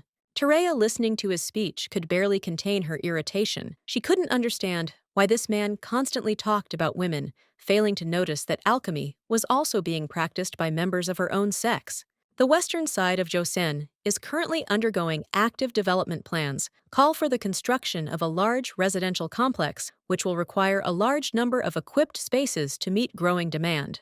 The heroine, the house's owner, also noted that elevators would be necessary for the project to be successfully implemented. Under her leadership, every detail must be considered to create high-quality infrastructure. So she approached him with a proposal to discuss the project with her father, who could provide important assistance. This could significantly speed up the process if all issues were resolved with his participation. She really hoped for the man's consent and was pleased when he immediately suggested that if she didn't mind, he could go and talk to her father to discuss all the details of the project. And for her, it was simply wonderful. She felt like she'd landed a big fish and brought in an important person to help resolve the issue. This gave her confidence in the success of the matter. Terea noticed that her father was in the part of the city where all the important events were happening, and this was a good moment to immediately contact him and discuss the situation. However, at that moment, she realized that her ex-husband was also there, and she couldn't understand why it was so important for him to be in this place at such a moment. This added unexpected emotions to her plans. At times like these, it was impossible to simply ignore him, as it could cause unnecessary problems. So she decided to immediately approach her father to keep things under control. She mentioned something important she wanted to share with him, and her father expressed interest. It was a momentous occasion, and he eagerly agreed to listen to her proposal, unaware that it would change everything. It was Baron Balor, and the man greeted him joyfully, expressing his pleasure at meeting him. He was intrigued as such a meeting was important and held not only business prospects but also personal significance.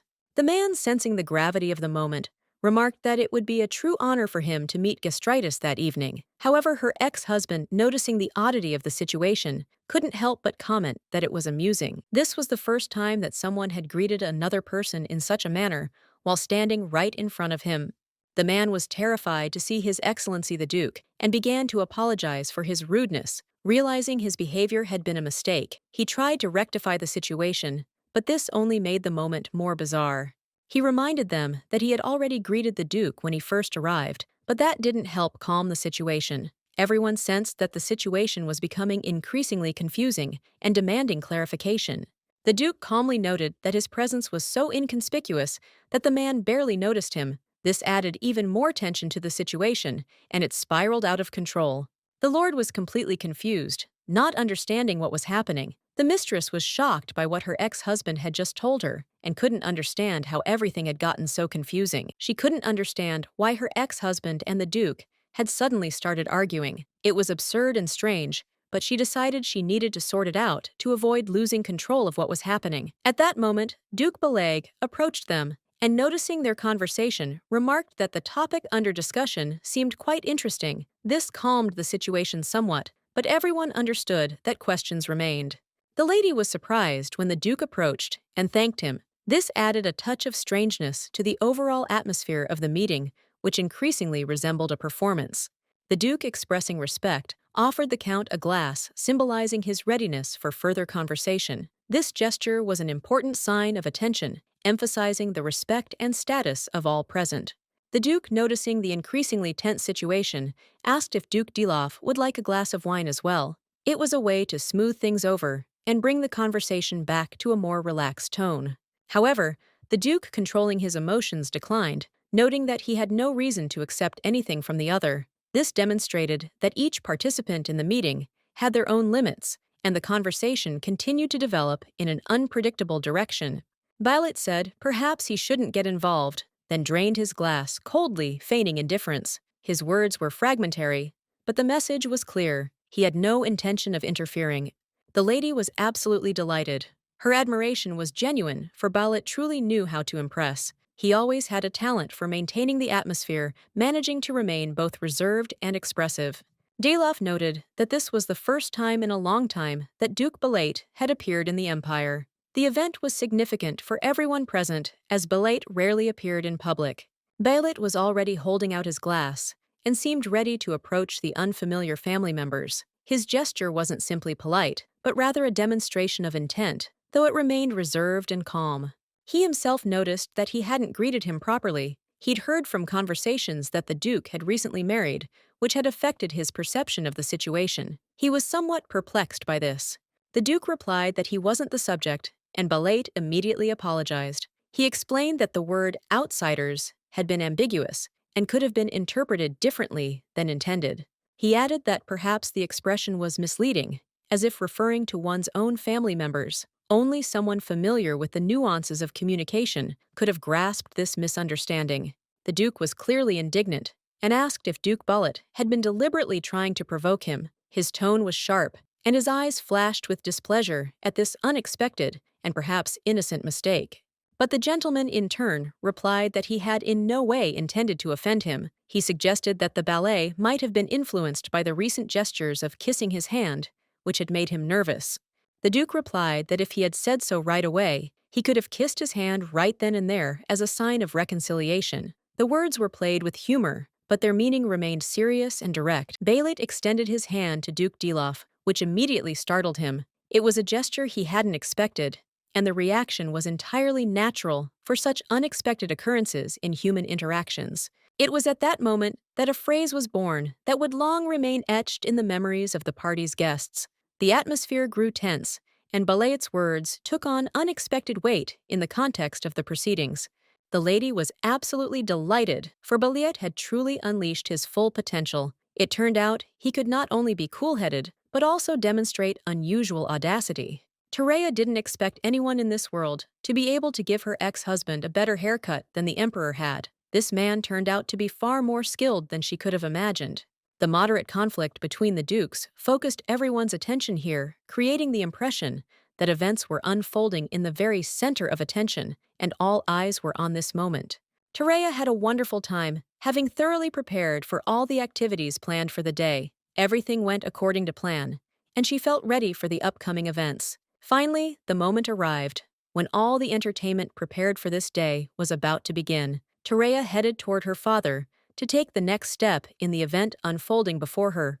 Tereya suddenly realized she'd apparently forgotten to tell her father some important details. In fact, she'd planned to introduce not only Baron Baylor, but someone else as well. She'd heard he'd found an effective way to improve the elevator's performance, but she knew nothing about alchemy, so she invited a friend of hers who was well-versed in the matter and could help. The Lord, hearing about a friend who was knowledgeable in alchemy, immediately became worried. His face expressed concern, and he began to question this strange newcomer. Tereya immediately introduced her friend, Raya Klatya. The Lord, upon seeing her, was a little taken aback. Though he didn't show it openly, he had expected something completely different. Tereya was delighted to introduce her friend. The Lord's face expressed indescribable surprise when he saw her, which only added to the intrigue of the situation. The early mistress recounted that the Lord always told her she didn't know how to dress. These words stayed with her, reminding her how often she was criticized for her appearance. The Lord also claimed that she was not fulfilling her duties as expected of a noblewoman. These statements left Tereya feeling dissatisfied and confused about her role in society. But she still didn't understand whether this meant she'd remain a graduate student and would have to wear a dress when she went to the lab. Such thoughts kept nagging at her, making her doubt the correctness of her path. Every time he yelled at her, Tereya couldn't help but wonder if he truly considered her worthy. He often asked if she really belonged to a prestigious family, which only deepened her doubts. Tereya began to wonder if the man truly loved her. This feeling of uncertainty and insecurity became a real challenge for her, as she couldn't find a clear answer.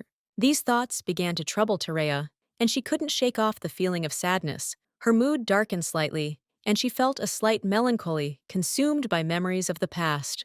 Nevertheless, Raya continued to love this man and could do nothing about it. Despite all the difficulties, she remained attached to him, which caused Tereya mixed feelings. Tereya suggested that from now on, she could call her friend by her nickname. It was her suggestion, and she hoped Raya would agree to make their relationship more informal. Tereya promised to help, as she couldn't let Raya just go to this meeting. The lady needed to make the most of the party, and she wasn't about to miss this opportunity. Instead of simply taking responsibility, Tereya hoped Raya would benefit from this experience as well. She wanted her friend to gain something valuable from their interaction. Raya noted that she actually felt calmer. Knowing it wasn't a one-sided effort, she felt the situation would be beneficial for both parties, and that reassured her. In response, the red-haired Terea suggested that her mistress also call her by her nickname. It was a sign of closeness and trust, which grew stronger between them with each new step. Terea was surprised by how the stylist created a look for Raya that made her look like she was going to her ex-boyfriend's wedding. The outfit seemed out of place. The man was in complete shock and seemed to be beginning to realize something was wrong. He had trouble understanding how everything was unfolding, but he felt the situation required special attention. The lady introduced herself as Raya del Clatier and added that she was very pleased to meet Count Yosin. It was an important meeting for her, and she showed genuine interest. The Count responded joyfully to her words, saying he was also very pleased to meet her. He emphasized how pleased he was that such a valued guest was there among the many famous figures at this party.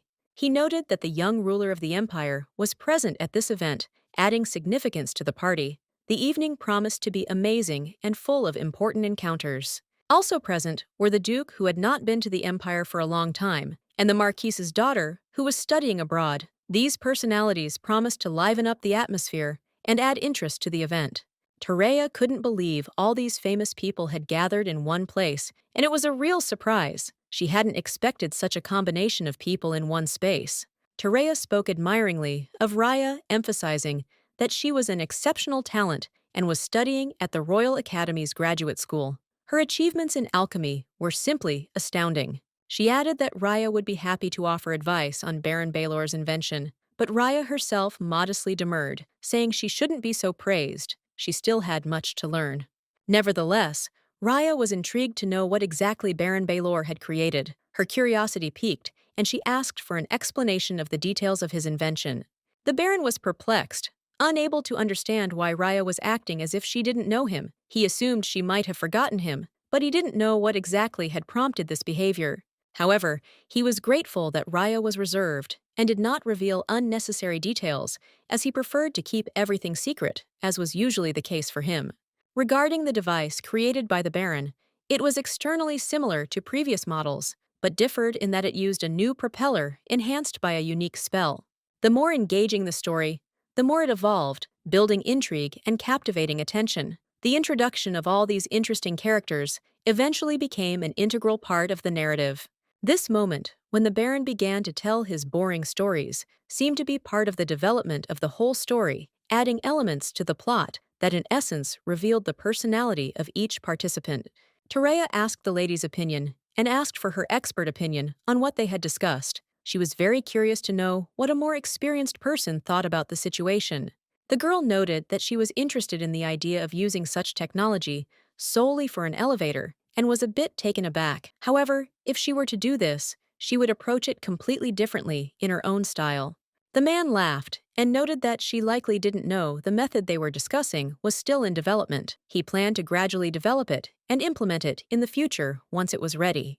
However, the main thing he lacked was financial resources, and that's why he was able to meet with Count Josin, who could help resolve this issue. Without his help, much would have been impossible.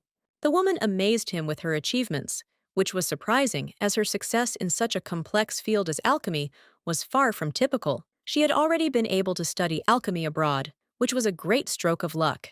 Even though he'd only met her that day, the man was quite impressed by her personality and accomplishments. He noted her skill and persistence in pursuing knowledge, even in such challenging fields. He tried to ignore her, then began acting as if this method were his own invention. He explained everything as if she were a newbie, which deeply offended Terea, but she knew that people like Dilov weren't just in her circle. At this point, the Baron unexpectedly interrupted the Marquis's daughter, which was extremely impolite and contrary to noble ethics. Such behavior simply could not go unnoticed, and everyone noticed. People generally don't like to get caught in such dead-end situations, but they also expect that in the end, the plot will somehow resolve itself at the climax, creating a spectacular ending with a powerful resolution. The more tension builds, the more powerful the final explosion will be, and Terea, sensing that the situation is about to get out of control, decides to add fuel to the fire to speed up the denouement. It was too much, and Terea decided it was time to change her strategy. She needed something refreshing to calm her nerves, as she couldn't bear to look at that blank face any longer. She was deeply irritated. The lady wanted to ask something, but Terea, taking her hand, said she was grateful for her words, though she felt they weren't spoken with the best intentions. There was a hidden threat in those words. The girl was shocked that such a rude man had come to the party, and she couldn't help but notice how difficult it must have been for the lady to endure his presence. She felt worried about her. Raya was very grateful to Tereya for her assistance up to this point, but now she intended to act independently from this moment on, resolving all issues and problems as she saw fit. She turned to her friend and said she wanted to give her some sincere advice as an experienced alchemist who knew her way around such matters. She was ready to share her opinion and offer a solution. Tereya realized it was best to avoid this man. He was known as a real con man, and it was clear his intentions were far from pure. The man was angered by her words and immediately asked who she meant. He tolerated her interruption, but with every word she exposed him further. The lady noted that, as the Baron had said, the entire process required considerable expense, but it was unlikely a man could sign such an important contract with only a few lines. She immediately suspected him of dishonesty. Seeing how he intended to use this method solely for personal gain, she, as an experienced alchemist, couldn't help but doubt his honesty. The man began to ask her irritably if she doubted his abilities and the creation of this method. He assured her that despite her high position, she could not accuse him of slander. Tereya firmly replied that she was merely stating the truth. She saw no point in hiding the real state of affairs, and she didn't understand what he was even talking about.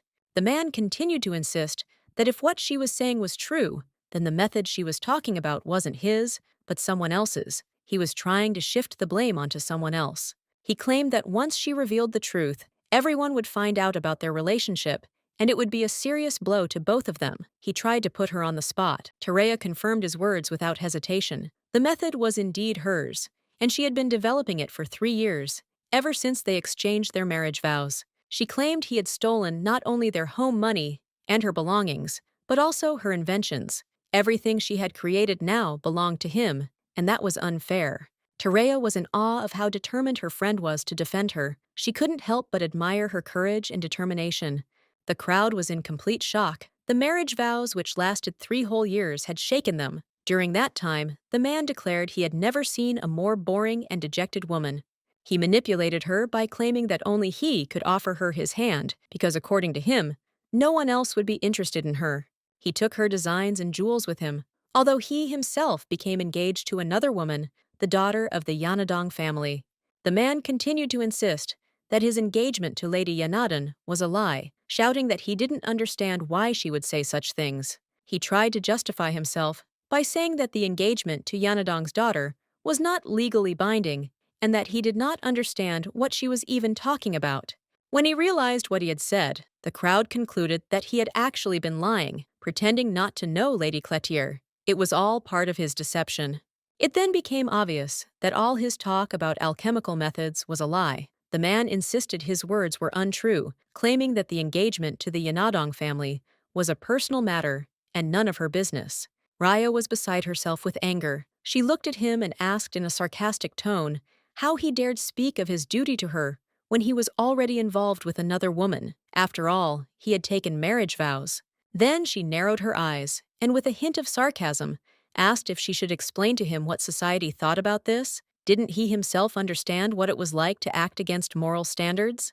After the party, as rumors spread, he acquired the unflattering nickname, marriage swindler. This stigma, not easily shaken, became his new companion. The mere thought of him filled Tereya with such intense revulsion that it felt like a fire was blazing inside her. Her anger and contempt filled every fiber of her being.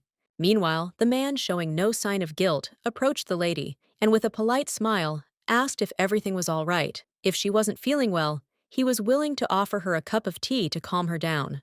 The woman was slightly surprised by such a sudden offer. She asked him what kind of tea he meant. The man explained it was a special tea made only in their Yosin mansion. He added that this tea can be drunk either hot or cold. She was surprised to hear that it could be served cold. It was a complete surprise to her. When Tereya tasted the tea, it was much sweeter than she expected. The drink was unexpectedly delicious, making her smile despite her recent worries. People around the area were also intrigued by the tea. Its rich color led many to believe it would be bitter, but after tasting it, they realized how wrong they were. The flavor was smooth and pleasant. Even though for many this was their first experience with such a drink, the taste was surprisingly familiar and intimate, as if it took them back to pleasant moments of the past. However, the lady was perplexed. Where did this tea come from? Why hadn't she heard of it before? The mystery of the drink's origin captivated her, making her ponder. At the same time, it became clear to her that such conversations about relationships, money, or intrigue were usually only discussed behind people's backs. Openly raising such topics in public would be the height of impropriety. After all, in a circle where reputation plays a paramount role, such a thing is simply unthinkable. People value their names too much to risk it for the sake of a momentary rumor. The nobles watched everything unfold as if they were foreigners immersed in a Korean drama for the first time, where every gesture and word was charged with emotion. Their genuine surprise betrayed their unpreparedness for such a scenario. Of course, watching any drama is unthinkable without a little snack. As you get immersed in the action, you'll want to grab a bite to keep your attention on the story. This unspoken rule always pays off. Using this knowledge, offering the nobles mixed coffee proved to be a perfect idea. This simple yet clever move helped win their trust and goodwill, which was part of Tereya's carefully crafted plan. The Lord tried hard to explain his methods, but his excuses rang absurd. The woman next to him was shocked. Not only had he turned out to be a marriage swindler, but he was also suspected of financial fraud. Tereya realized the conversation was reaching a dead end, and it was time to change the subject. She was pondering how to do so, but the Duke, as if reading her thoughts, suddenly spoke up and intervened. The Duke declared that he could shed light on matters of alchemy. This remark surprised everyone, especially the lady who had never expected such a man to take up such a topic. According to the Duke, his knowledge of alchemy, backed by a scientific approach, would allow him to maintain objectivity. To him, everyone present was a stranger, meaning he had no personal preferences. Tereya couldn't help but ask where the diplomat acquired such knowledge of alchemy. The Duke smiled and noted that his work required in-depth knowledge, including the intricacies of stock exchanges and international transactions. He then turned defensive, pointing out that what he'd heard concerned the strengthening of the elevator's energy flows. His analysis of the situation was precise, immediately attracting the attention of everyone present. The Lord confirmed that the Duke was right. Indeed, elevator formulas are usually engraved using silver powder, which has unique properties for transmitting energy. Lord explained that he modernized the design using a new formula he discovered while repairing the old system. The old method using silver powder proved less effective. The Duke noted that he too had experience working with silver powder. His experiments and observations confirmed the theories the Lord had advanced, which strengthened the credibility of his knowledge. Continuing the conversation, the Duke emphasized that formulas should be engraved in accordance with natural cycles, such as the 4 seasons. This is a fundamental principle of alchemy, based on harmony with nature. The gentleman agreed, noting that the Duke was truly knowledgeable in this area. This impressed even those who had previously doubted his competence. However, the Duke pointed out that the Lord's knowledge of alchemy seemed superficial. This remark confused his interlocutor, who was confident in his own rightness and expected recognition for his achievements. The Lord was shocked. He didn't understand what was being said, and the Duke's words left him bewildered. He felt as if he was one step behind in this intellectual duel. The Duke continued to explain that the basis for proper engraving is not the cycle of the seasons, but the lunar cycle. This is a fundamental principle discussed in the opening chapters of any book on alchemy. If a lord himself does not know such basics, but uses complex methods, this means that either someone directed him or he simply borrowed someone else's work without fully understanding it. He couldn't figure out who this woman was, but he immediately realized that such abilities were extremely rare. Even in the vast empire, finding such a person would be an incredible stroke of luck, and in this situation, it seemed like a miracle. Throughout the kingdom, people with such a level of preparation are found only among those who have completed postgraduate studies at the best academies. Such knowledge and skills require years of hard work and incredible dedication. If he still wants to prove his innocence, the only way is to find and bring here someone who can confirm his words. Only then can he avoid punishment and justify his actions. The Lord was completely at a loss. He stood motionless, unsure of what to do next. Silence suddenly fell over the room, creating an oppressive atmosphere. The Duke, wasting no time, approached Tereya, sincerely believing he could help her. Tereya looked at him carefully. Her gaze was calm, but filled with hidden disappointment. He had indeed done everything he could to emphasize the drama of the situation, but Tereya couldn't bring herself to tell him that now. Now it became clear to her. She needed to focus on ending the situation. The Viscount standing nearby couldn't understand why all this was happening or what had caused such a sudden turn of events. A man who had always excelled in business achieving success suddenly realized he had made a mistake. Using the skills he had learned from women, he hoped to emerge unscathed, but things turned out quite differently. He began to suspect that the hostess of the celebration, Lady Tareya, was to blame. All his anger and irritation, which he couldn't contain, were directed at her, as if she were the cause of all his troubles. Enraged, he continued to accuse her. His pent-up anger drove him to grab a glass of wine and then spill its contents all over his mistress's dress, attempting to demonstrate his contempt. He screamed, accusing her of bringing him here on purpose to humiliate him. His voice was harsh and loud, breaking the silence that had hung in the air until then. The man couldn't figure out which friend Tareya was talking about. He'd never heard Raya mention anyone like that before. His conviction that this was all a conspiracy only grew stronger. He described Tareya as a cunning schemer, a woman who skillfully weaves her webs. Her audacity and desire to control even her own husband seemed outrageous to him. In his rage, he continued to shout that she was simply an impudent divorcee. This, in his opinion, explained her behavior and her desire to destroy everything around her. Tareya stared at him silently. Her face remained motionless, her gaze expressing complete incomprehension of what was happening. She didn't utter a single word in response. Tareya's father, seeing what was happening, couldn't stand by. His voice cut through the din of the hall, demanding an explanation. He expressed outrage at the rude treatment of his daughter and demanded respect for her name and position. Yet even in his confusion, he sensed that his attacker wasn't completely insane. He didn't appear to have completely lost his mind, though his actions seemed chaotic.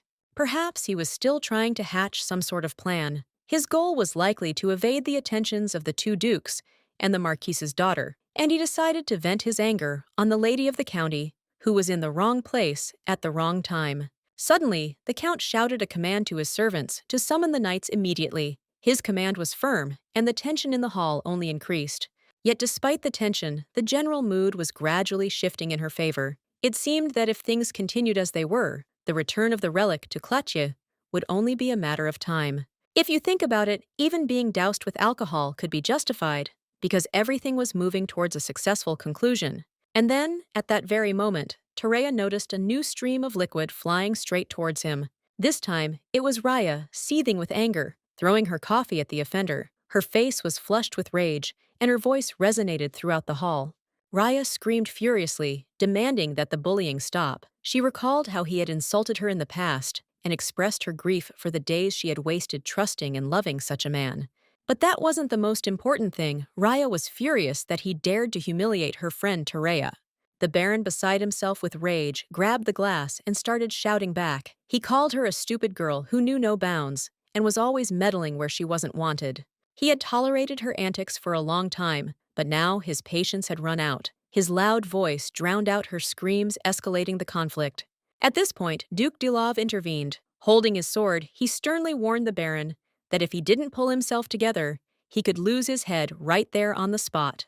The lady standing nearby watched the scene with an expression of complete incomprehension. This absurd conflict seemed as absurd to her as a theater being played out before her eyes. Duke Balig continued to silently watch the unfolding chaos. His face remained calm and inscrutable, as if everything that was happening were part of a carefully orchestrated performance whose outcome he wished to see through to the end. He found nothing objectionable in his words. His confidence was unshakable. He didn't consider his thoughts or actions wrong and was genuinely perplexed why anyone could see anything wrong with them. The Duke genuinely didn't understand why Tareya was accusing him. After all, he believed many people thought the same way he did, and there was nothing unusual in his words. He felt her accusations were unfounded. Raya timidly apologized to Tareya, admitting her mistake. She confessed that her actions had unwittingly caused her pain. Her voice trembled with guilt, and she could barely look up. Shame and regret consumed Raya like a heavy burden. She was ready to sink into the ground, ashamed not only of her mistake, but also of the fact that her life had crossed paths with a man like the Duke. Tareya, shocked, demanded an explanation. What was making Raya feel this way? The lady, with a gentle smile, remarked that everyone encounters unusual people in their lives. It's an inevitable part of fate. And of course, it's not Raya's fault. Her words were calm, but confident, like a comfort. The lady continued that mistakes, if any, were just a natural part of the journey. She emphasized that what happened shouldn't be perceived as a misstep or a sign of weakness, for it makes Raya stronger. Her smile grew even warmer as she said that even the most difficult moments are also an experience. And this experience, no matter how painful, helps people grow, becoming wiser and stronger. Baron Baylor remained steadfast to the very end because of the norms of this world. Women were more often judged in society, always finding more faults in them than in men. For example, there were rumors that if a girl was already with someone, she was considered damaged goods. Such unfair stereotypes were deeply ingrained, poisoning the lives of many women. The lady bitterly admitted that even she hadn't been able to escape these unfair standards. However, she refused to accept them as truth, and her spirit remained strong. She firmly stated that if society perceives her as a failure because of her divorce, that's their right, but she doesn't see herself that way and won't let that belief break her.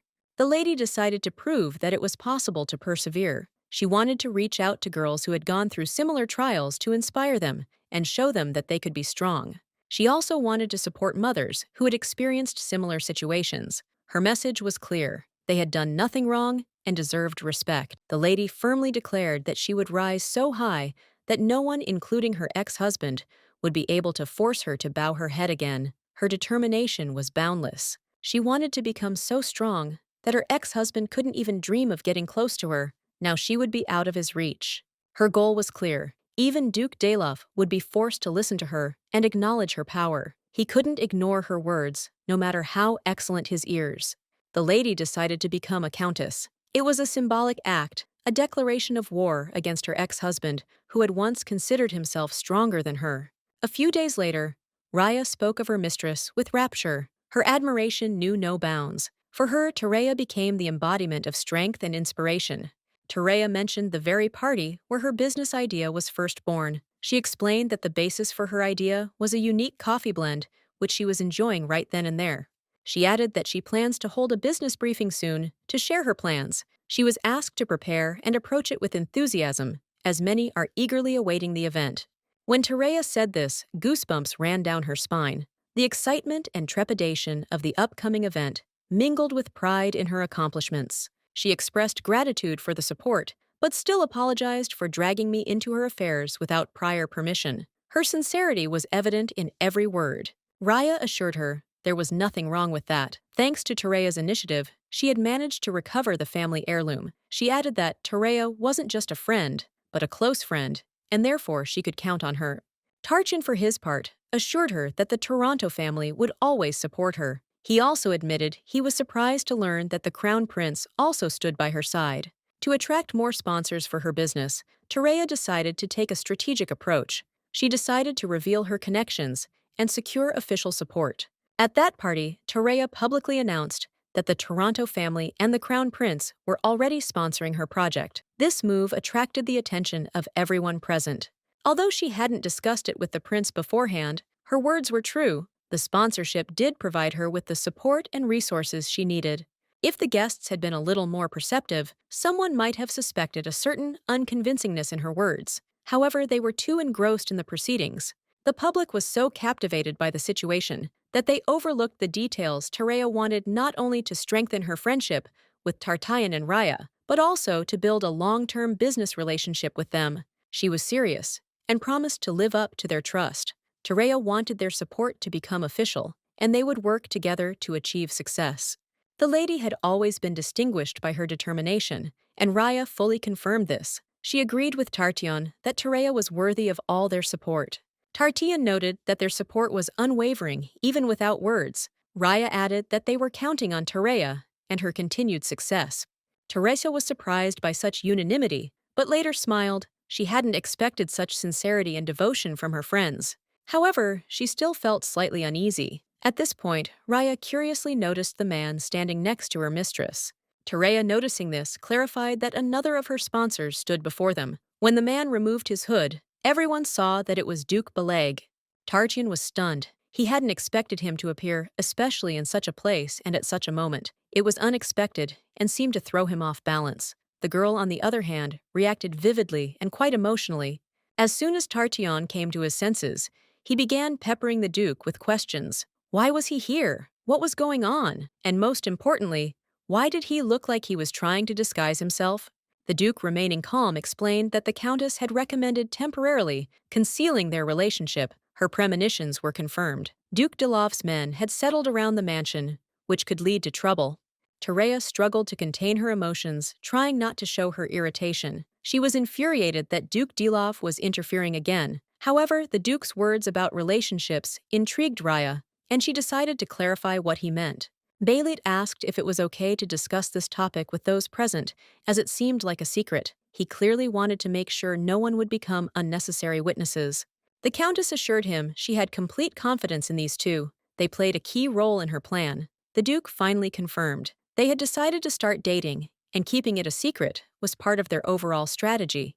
Tartion and Raya were completely perplexed. When did this all happen? And since when had they been together? The questions kept multiplying, and the answers only confused them. It all started back in the gallery, where their eyes first met. A slight interest arose, which only deepened after a recent party where the decisive turn occurred. Despite being rejected, once the Duke never gave up, his persistence and passionate courtship eventually convinced her to give their relationship a chance. Raya was absolutely delighted. She couldn't hide her admiration for how much everything was like the plot of a romance novel. It was like something out of a dream. Tarchin, on the other hand, was practically weeping with hurt. He reproached the Countess for telling him this straight away, as a cousin deserved to know such things first. The Countess merely smiled, reminding him that he was the first to learn of her decision. This calmed Tartion somewhat, and he even felt a sense of relief. Realizing their mission was complete, Tartion and Raya announced it was time to leave. After bidding farewell to the Countess and Duke, they went about their business. As they parted, Raya wished the couple a pleasant time. Her words rang out with sincerity, adding a touch of warmth and intimacy to the moment. Once their friends were out of sight, the Countess and the Duke stopped holding hands. Clearly, the whole thing had been a carefully orchestrated performance. They were relieved that their little trick had worked. The two of them believed in their romantic plot, which was a crucial part of their plan. The Countess was surprised to find that Tartion and Raya's reactions were much more positive than she had expected. She thanked the Duke for his assistance, especially during such a tense time.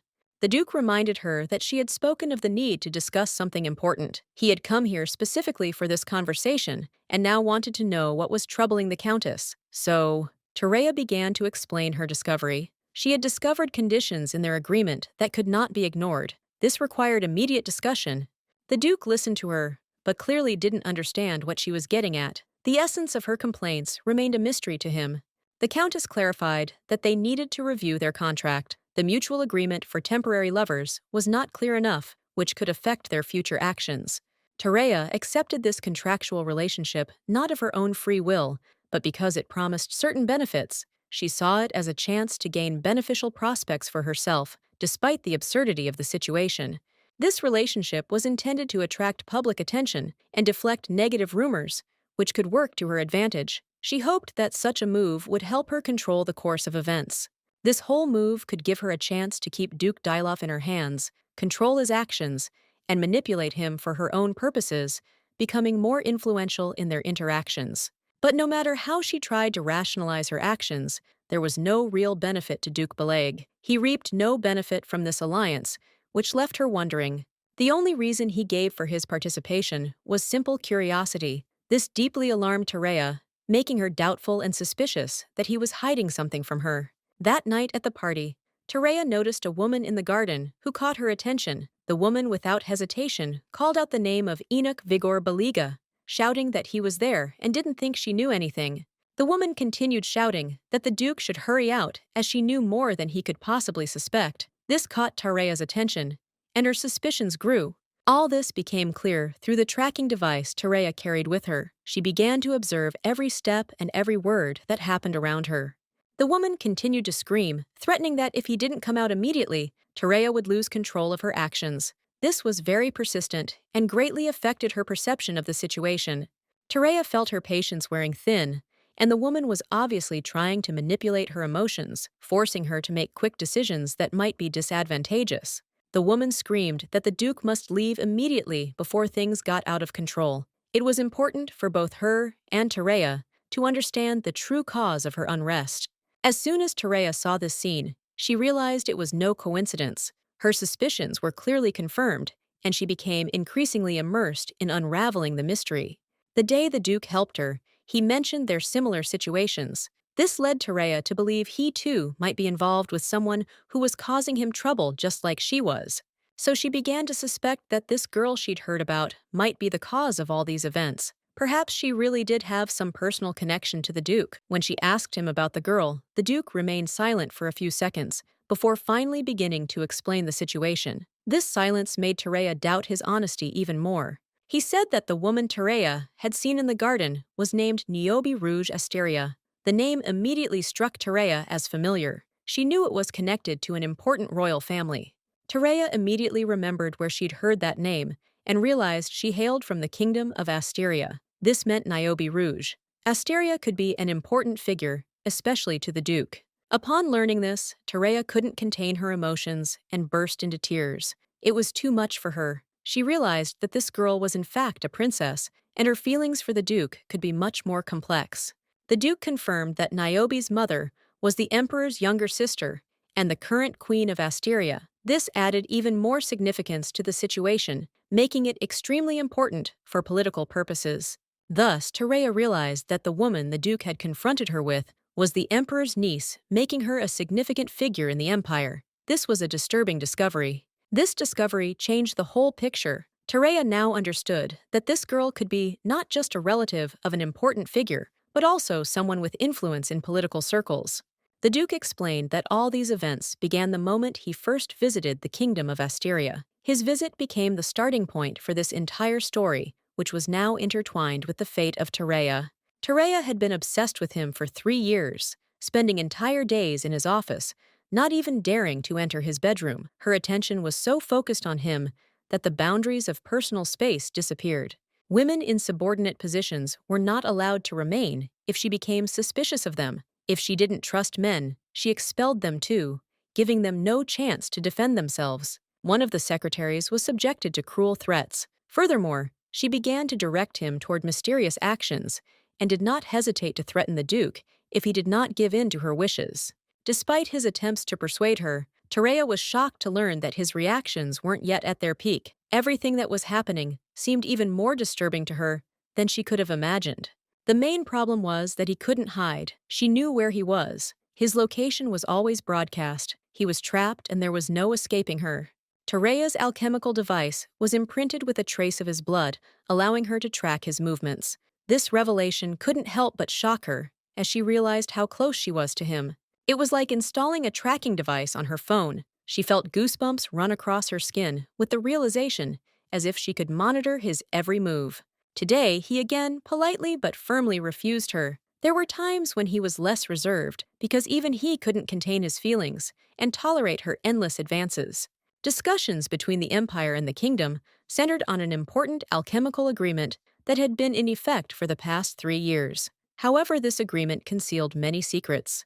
The Emperor was desperate for the agreement to be concluded. He couldn't afford to back out of it, and the only option was to endure all the difficulties this relationship brought. For 3 years, he had been holding back her advances to avoid damaging diplomatic relations. He understood that if they didn't follow protocol, the consequences could be disastrous. But finally, the main points of the agreement were resolved. He entrusted this matter to his assistant, and he himself, seizing the opportunity, fled the kingdom alone, hoping no one would follow him.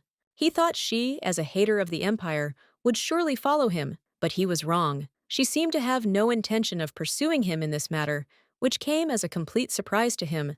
Terea was shocked by everything she had just heard. It seemed unbelievable to her, and she couldn't believe it had all happened this way, and that he had told her everything without holding anything back. It even made Terea shudder to be next to her in this position for 3 years, as if she were his salvation and not an enemy with whom he was in constant struggle. If she were in his place, she wouldn't hesitate. She would rip out every hair from him and send him to jail, because it was impossible to cling so thoughtlessly to something that should have ended long ago. Ballet couldn't help but be surprised. He knew his silence about this danger could have serious consequences. He was willing to take responsibility for it, despite his own doubts. However, he still wanted to clarify one detail. He understood that they were on the brink of something important, and he wanted to make sure his words about Terea wouldn't be perceived as empty or incorrect. He was certain that Terea was the best opponent to play the role of pretender. He still believed she was the strongest ally or enemy in this complex political game.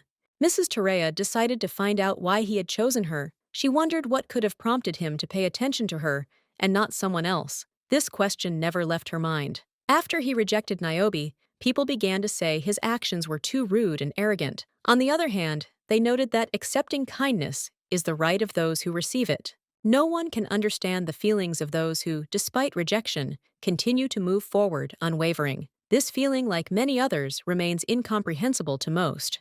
But Terea knew that feeling. She understood what it meant to keep going. Despite everything, she also didn't appreciate people sympathizing with her problems, preferring to be left alone with them. The lady noted that she also dislikes it when someone tries to manipulate her or control her decisions. The Duke, in turn, said he was aware of this and respected her independence. He said he truly felt sorry for her. The lady, unsure of what to say, decided to simply laugh. She couldn't help but notice that his pity was more sincere than she expected. He really was cunning, and she couldn't be fooled. This wasn't simple sympathy. She couldn't understand how he could ignore such open pleas for help when everything was so obvious.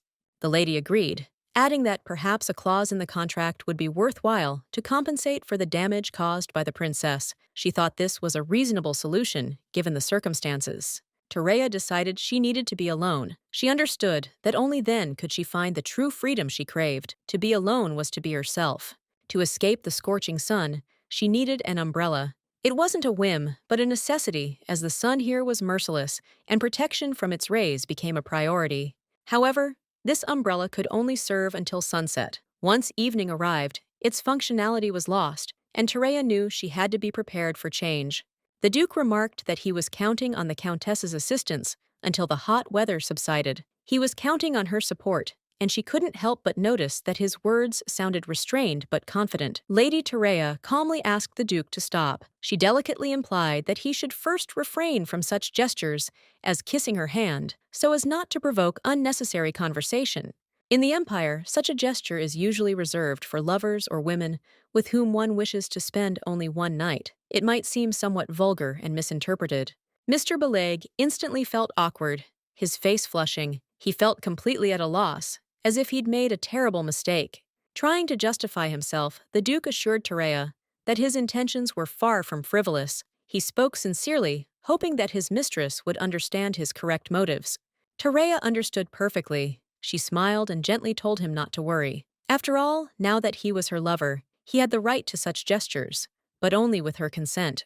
She calmly extended her hand to the Duke, showing her trust in him. This symbolic gesture indicated her acceptance of their new connection and her readiness to follow him.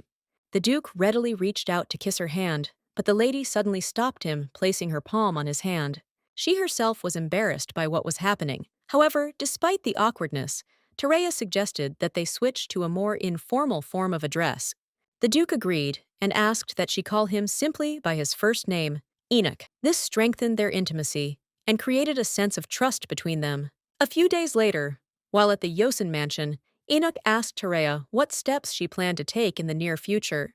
At first, Terea didn't quite understand what he meant. Then the Duke clarified that he was talking about the development of their relationship and her business endeavors. Realizing his question, Terea realized that as her key partner, Enoch had a right to know. She expressed her belief that it was important to keep their relationship open. At the same time, she noted that she needed to proceed with caution. If rumors spread quickly, she could be accused of dishonor and frivolity.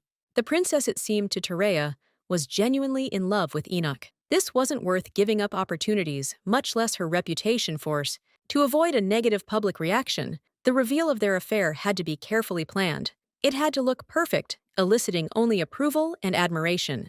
Terea was considering how to utilize the upcoming business briefing, which would bring together a large number of influential people. She saw this event as a perfect opportunity to implement her plans. She also recalled what she had announced at the party. However, the Countess concluded that that day was not suitable for her plan and began searching for a more suitable date. Now that she knew she had to act alone, revealing Enoch's existence seemed not just a risky move, but akin to voluntarily taking a deadly poison.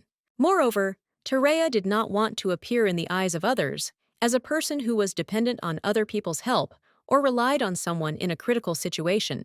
Finally, she came up with a plan. In 4 weeks, a commemorative banquet would be held at the imperial palace to mark the summer festival.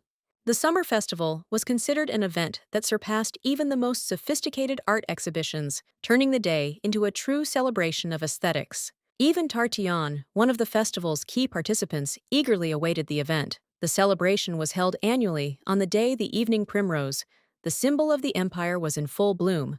During the festival, the imperial family hosted a banquet with a unique dress code. Guests adorned their outfits with fresh flowers, adding sophistication and charm to the event.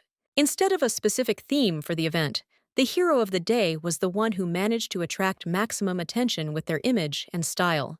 This meant that a striking appearance at a banquet could leave a lasting impression on the entire empire, opening up incredible opportunities for self-presentation. The lady thought about how to create a spectacular moment to make a dramatic impression on all the guests. One of her advisors came up with a bold idea to stage a dangerous situation in which she might find herself and then spectacularly rescue her from danger. A scene appeared before her mind's eye: a dark alley surrounded by gangsters, cries for help, and the sudden appearance of a hero who effectively deals with the attackers. However, she immediately dismissed this thought, deciding that such a banal scenario was too hackneyed and only caused disgust. The lady, after considering the situation, initially expressed displeasure, considering it inappropriate. However, upon further reflection, she concluded there might be something interesting in it and suggested giving it a try. Tareya noted that it's a classic story. A brave duke rescues a lady from danger. This plot always evokes delight, as the lady can't hide her admiration for the hero. The more jarring details, the more dramatic the story, and audiences love action-packed dramas that are perfect for weekend evenings. Regarding the current situation, Tareya decided to weigh everything before the next meeting. She emphasized that the Duke also needed time to reflect. The Duke perceived this as a task requiring serious consideration. He mentally resolved to carry it out to the best of his ability.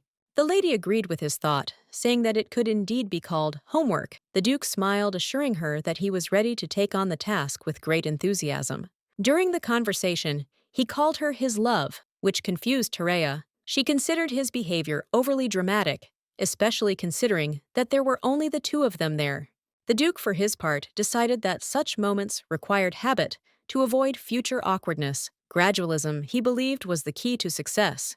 Tareya, agreeing with him, smoothly shifted the conversation to work-related matters. She announced that she was planning to leave for the capital for 4 days to resolve several important matters. Her plans piqued Enoch's interest. He asked why exactly she needed to go to the capital, expecting to hear something important. She explained that she intended to meet the artist Doris and offer him a new job. This was her main motive for the trip. The Duke noted with surprise that Doris was now the most famous artist in the empire, whose works were admired throughout the world. However, he warned that the artist is known for his difficult character. His egoism and stubbornness prevent him from accepting new commissions. The Duke suggested that Tareya probably had her own ways of convincing him, since the paintings she showed belonged to Doris. She confirmed his suspicions, adding that there was a special bond between her and the artist. Ever since she was a duchess, she had always been his patron. Despite this, Tareya admitted that she doesn't yet have a clear plan for how to get Doris's consent, but she's confident it's worth a try. Enoch noted that the lady is a much more outstanding person than she appears at first glance, and this always makes an impression. Hearing this, Tareya replied with a smile that he was being too attentive. However, the Duke assured her that his words were completely sincere. For the Duke, she was a person he considered beyond all praise. But this slightly irritated Tareya, who took even her jokes far too seriously. Nevertheless, the Duke declared that he would do everything to avoid disappointing such a worthy countess. He made it his mission to impress her. At the end of the conversation, he asked her what place she thought would be ideal for their first date. Nervously, Tareya admitted she didn't know where to start asking questions, as she wasn't entirely clear on the purpose of the date. She'd sincerely tried to figure it out, but the idea left her more confused than interested. The gentleman, having listened attentively, asked with a slight smile whether this could be considered a kind of rehearsal. His calm tone made her pause, but she hadn't yet found an answer. However, the very idea of a rehearsal perplexed Tareya. She had no idea what exactly he meant or why they should waste time on something like that. They hadn't announced it publicly yet, so the purpose of such training remained a mystery to her. She was plagued by doubts. Why engage in something that wasn't even official yet? The gentleman, on the contrary, believed that people needed to see a beautiful, ideal romantic story. In his view, this was what was expected of them, and they were obliged to live up to these expectations. According to him, they must create a painting in which they become a natural and picturesque couple, and in this process, their every gesture must be imbued with grace and harmony. However, knowing the Countess was still hesitant, he suggested starting small and practicing this he believed would help her quickly get used to her new role and overcome her doubts. He added that if she wanted to use him to her advantage, she could do so completely, and without hesitation. His good-natured manner of delivery slightly unsettled her. Terea even felt a little awkward. He said it so sweetly and sincerely that it was hard not to feel a little embarrassed by such an open proposal. The Duke confidently declared that such rehearsals would be beneficial for him as well. He too believed this was a necessary step toward their shared goal. The more natural and relaxed their relationship seemed, the sooner Niobe would accept their union and probably back off. It would work, he had no doubt about it. He even imagined Niobe sarcastically wishing them a long and happy life until their hair turned gray. The image made Terea smile, though she knew there was some truth to his words. Still, she had doubts. If they started appearing together, everyone would immediately notice them. She asked how they could rehearse without causing unnecessary noise. He confidently assured her that she needn't worry about that because he had something that would solve the problem. His voice was calm, and she felt she could trust him. He placed a small badge on the table, the kind usually worn only by emperors or high-ranking officials. The gesture aroused her considerable interest and a touch of surprise. She asked what the object was for, and he explained that alchemy was the art of extracting the hidden power in nature, and the badge was an embodiment of this idea only improved. To achieve greater effect, he enlarged the size of the jewel on the old badge and performed special treatment on it to achieve the perfect balance of power and harmony. Essentially, it's a device that blurs her face. As long as she remains silent or no one touches her, she'll be difficult to recognize. A simple yet incredibly effective invention. Terea immediately remembered how calm and relaxed he had been the last time. Now it became clear why he hadn't been worried. He had such a reliable assistant. He confirmed her guess with a touch of irony, noting that at that moment he was like a green tree, completely calm and unshakable. He had no desire to confront Niobe. He chose to avoid the unwanted encounter, deciding to remain in hiding once everything became known. This choice explained why there were no rumors of his presence in the Yosin mansion. If she had something that could help, everything would be easier. However, avoiding difficulties is impossible indefinitely. Sometimes you have to face them boldly to protect yourself. Terea was acutely aware that struggle and determination were the only path to the freedom she longed for. She knew nothing would change until she took action. To achieve their goal, Terea and her allies decided there was no more delay. They had to act decisively, seizing every opportunity for success. But at that moment, her thoughts were interrupted by an agitated servant. He literally burst into the room, apologizing for the intrusion, and loudly announced that he had interrupted her conversation with an important guest. The lady raised an eyebrow in surprise and asked what exactly had happened. The servant looked extremely worried, as if something out of the ordinary had happened. The servant, choking on his words, explained that the young master and the second son of the House of Cloutier demanded an immediate meeting, despite all the obstacles they were trying to enter. Terea couldn't figure out what was going on. She assumed it was something to do with their family or friends, but the situation still seemed odd. She instructed her butler to relay this news to Lady Cloutier. This was to clarify the situation before any further action was taken. If Lady Cloutier decided to come, she was to be escorted through the service entrance next to the reception room to avoid unwanted attention and maintain order. Terea understood that if what happened at the party became public, the Marquisate of Cloutier would not ignore it, and most likely a scandal would break out. She had expected that a servant, or perhaps a vassal, would be sent to her with a letter, but she had certainly not counted on such a direct and unexpected intervention. However, seeing how persistent they were, the lady decided to go out to them personally to sort out the situation and hear their explanations. When they met, the Marquis noted that this was their first meeting with the former Duchess of Delova, who was now the heir of Yosini.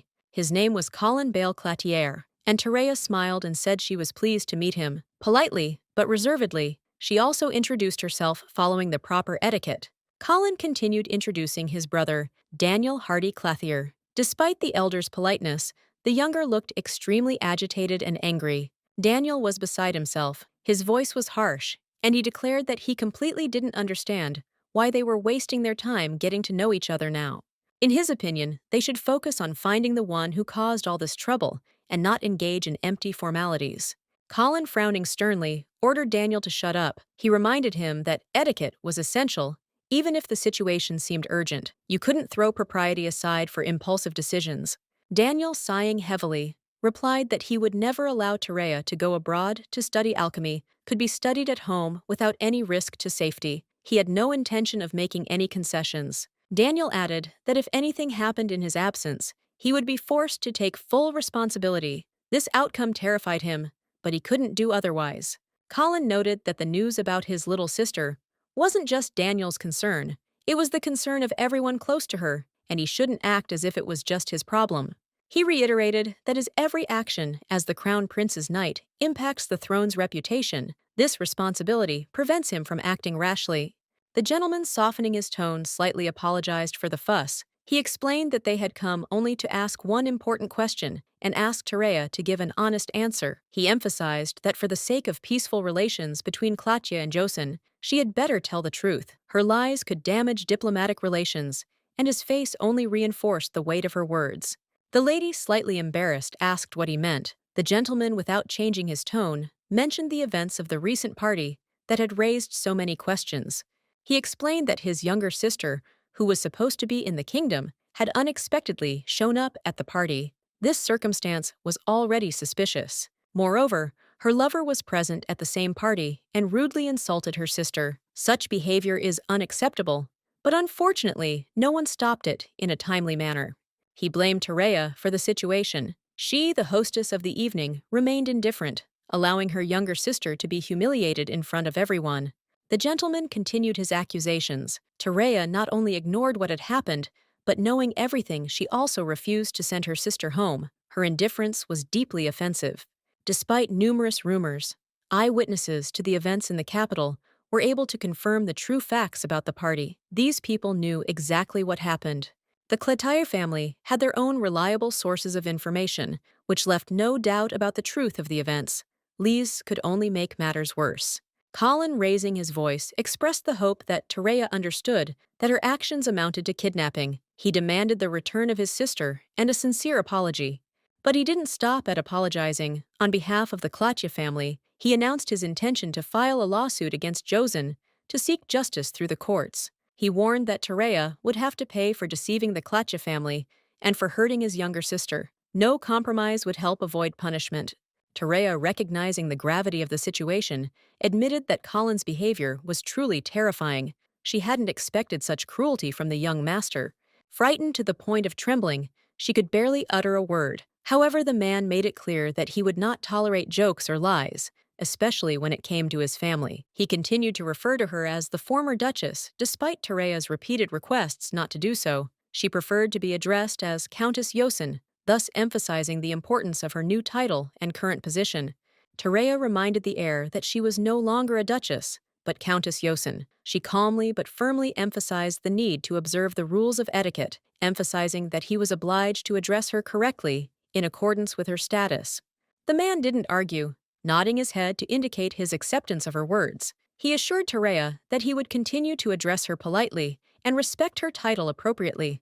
However, he noted that the fact that he asked her to confirm the rumors indicated his confidence in the veracity of these conversations. It seemed the man was prepared to hear only the answer he needed.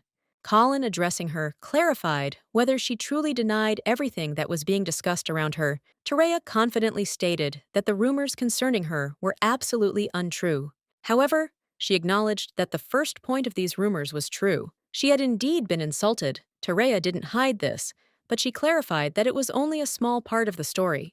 At the same time, she emphasized that she did not remain a passive victim. She decisively and independently dealt with all the difficulties that arose along the way. Colin, however, loudly protested, accusing her of lying. He categorically declared that his younger sister was incapable of such a thing, believing she was too soft and vulnerable for such actions. He described her as a quiet girl, dependent on her brothers, unable to express her opinion. All she could do was cry, taking no action.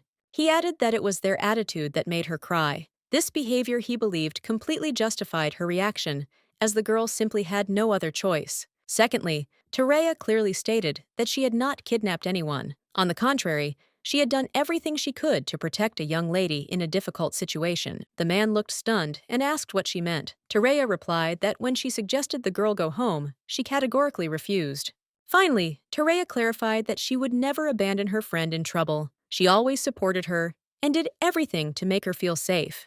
Moreover, she even pushed her to give a worthy rebuff and strike the offender in the most vulnerable place in order to teach him a lesson once and for all. Daniel sighed and suggested his brother stop listening to all this nonsense. He believed these arguments and accusations had crossed the line and he couldn't stand it any longer. He also noticed that Tereya seemed to have spoken many flattering words to Raya, which she listened to with pleasure, absorbing every phrase with genuine interest. Coming closer, he added that Tereya was not the only one who managed to manipulate his younger sister using similar communication techniques. Tereya's childhood friend, a fellow academy student with whom she became close in her youth, became a loyal and sincere friend. They found support and understanding in each other, making their friendship one of the strongest.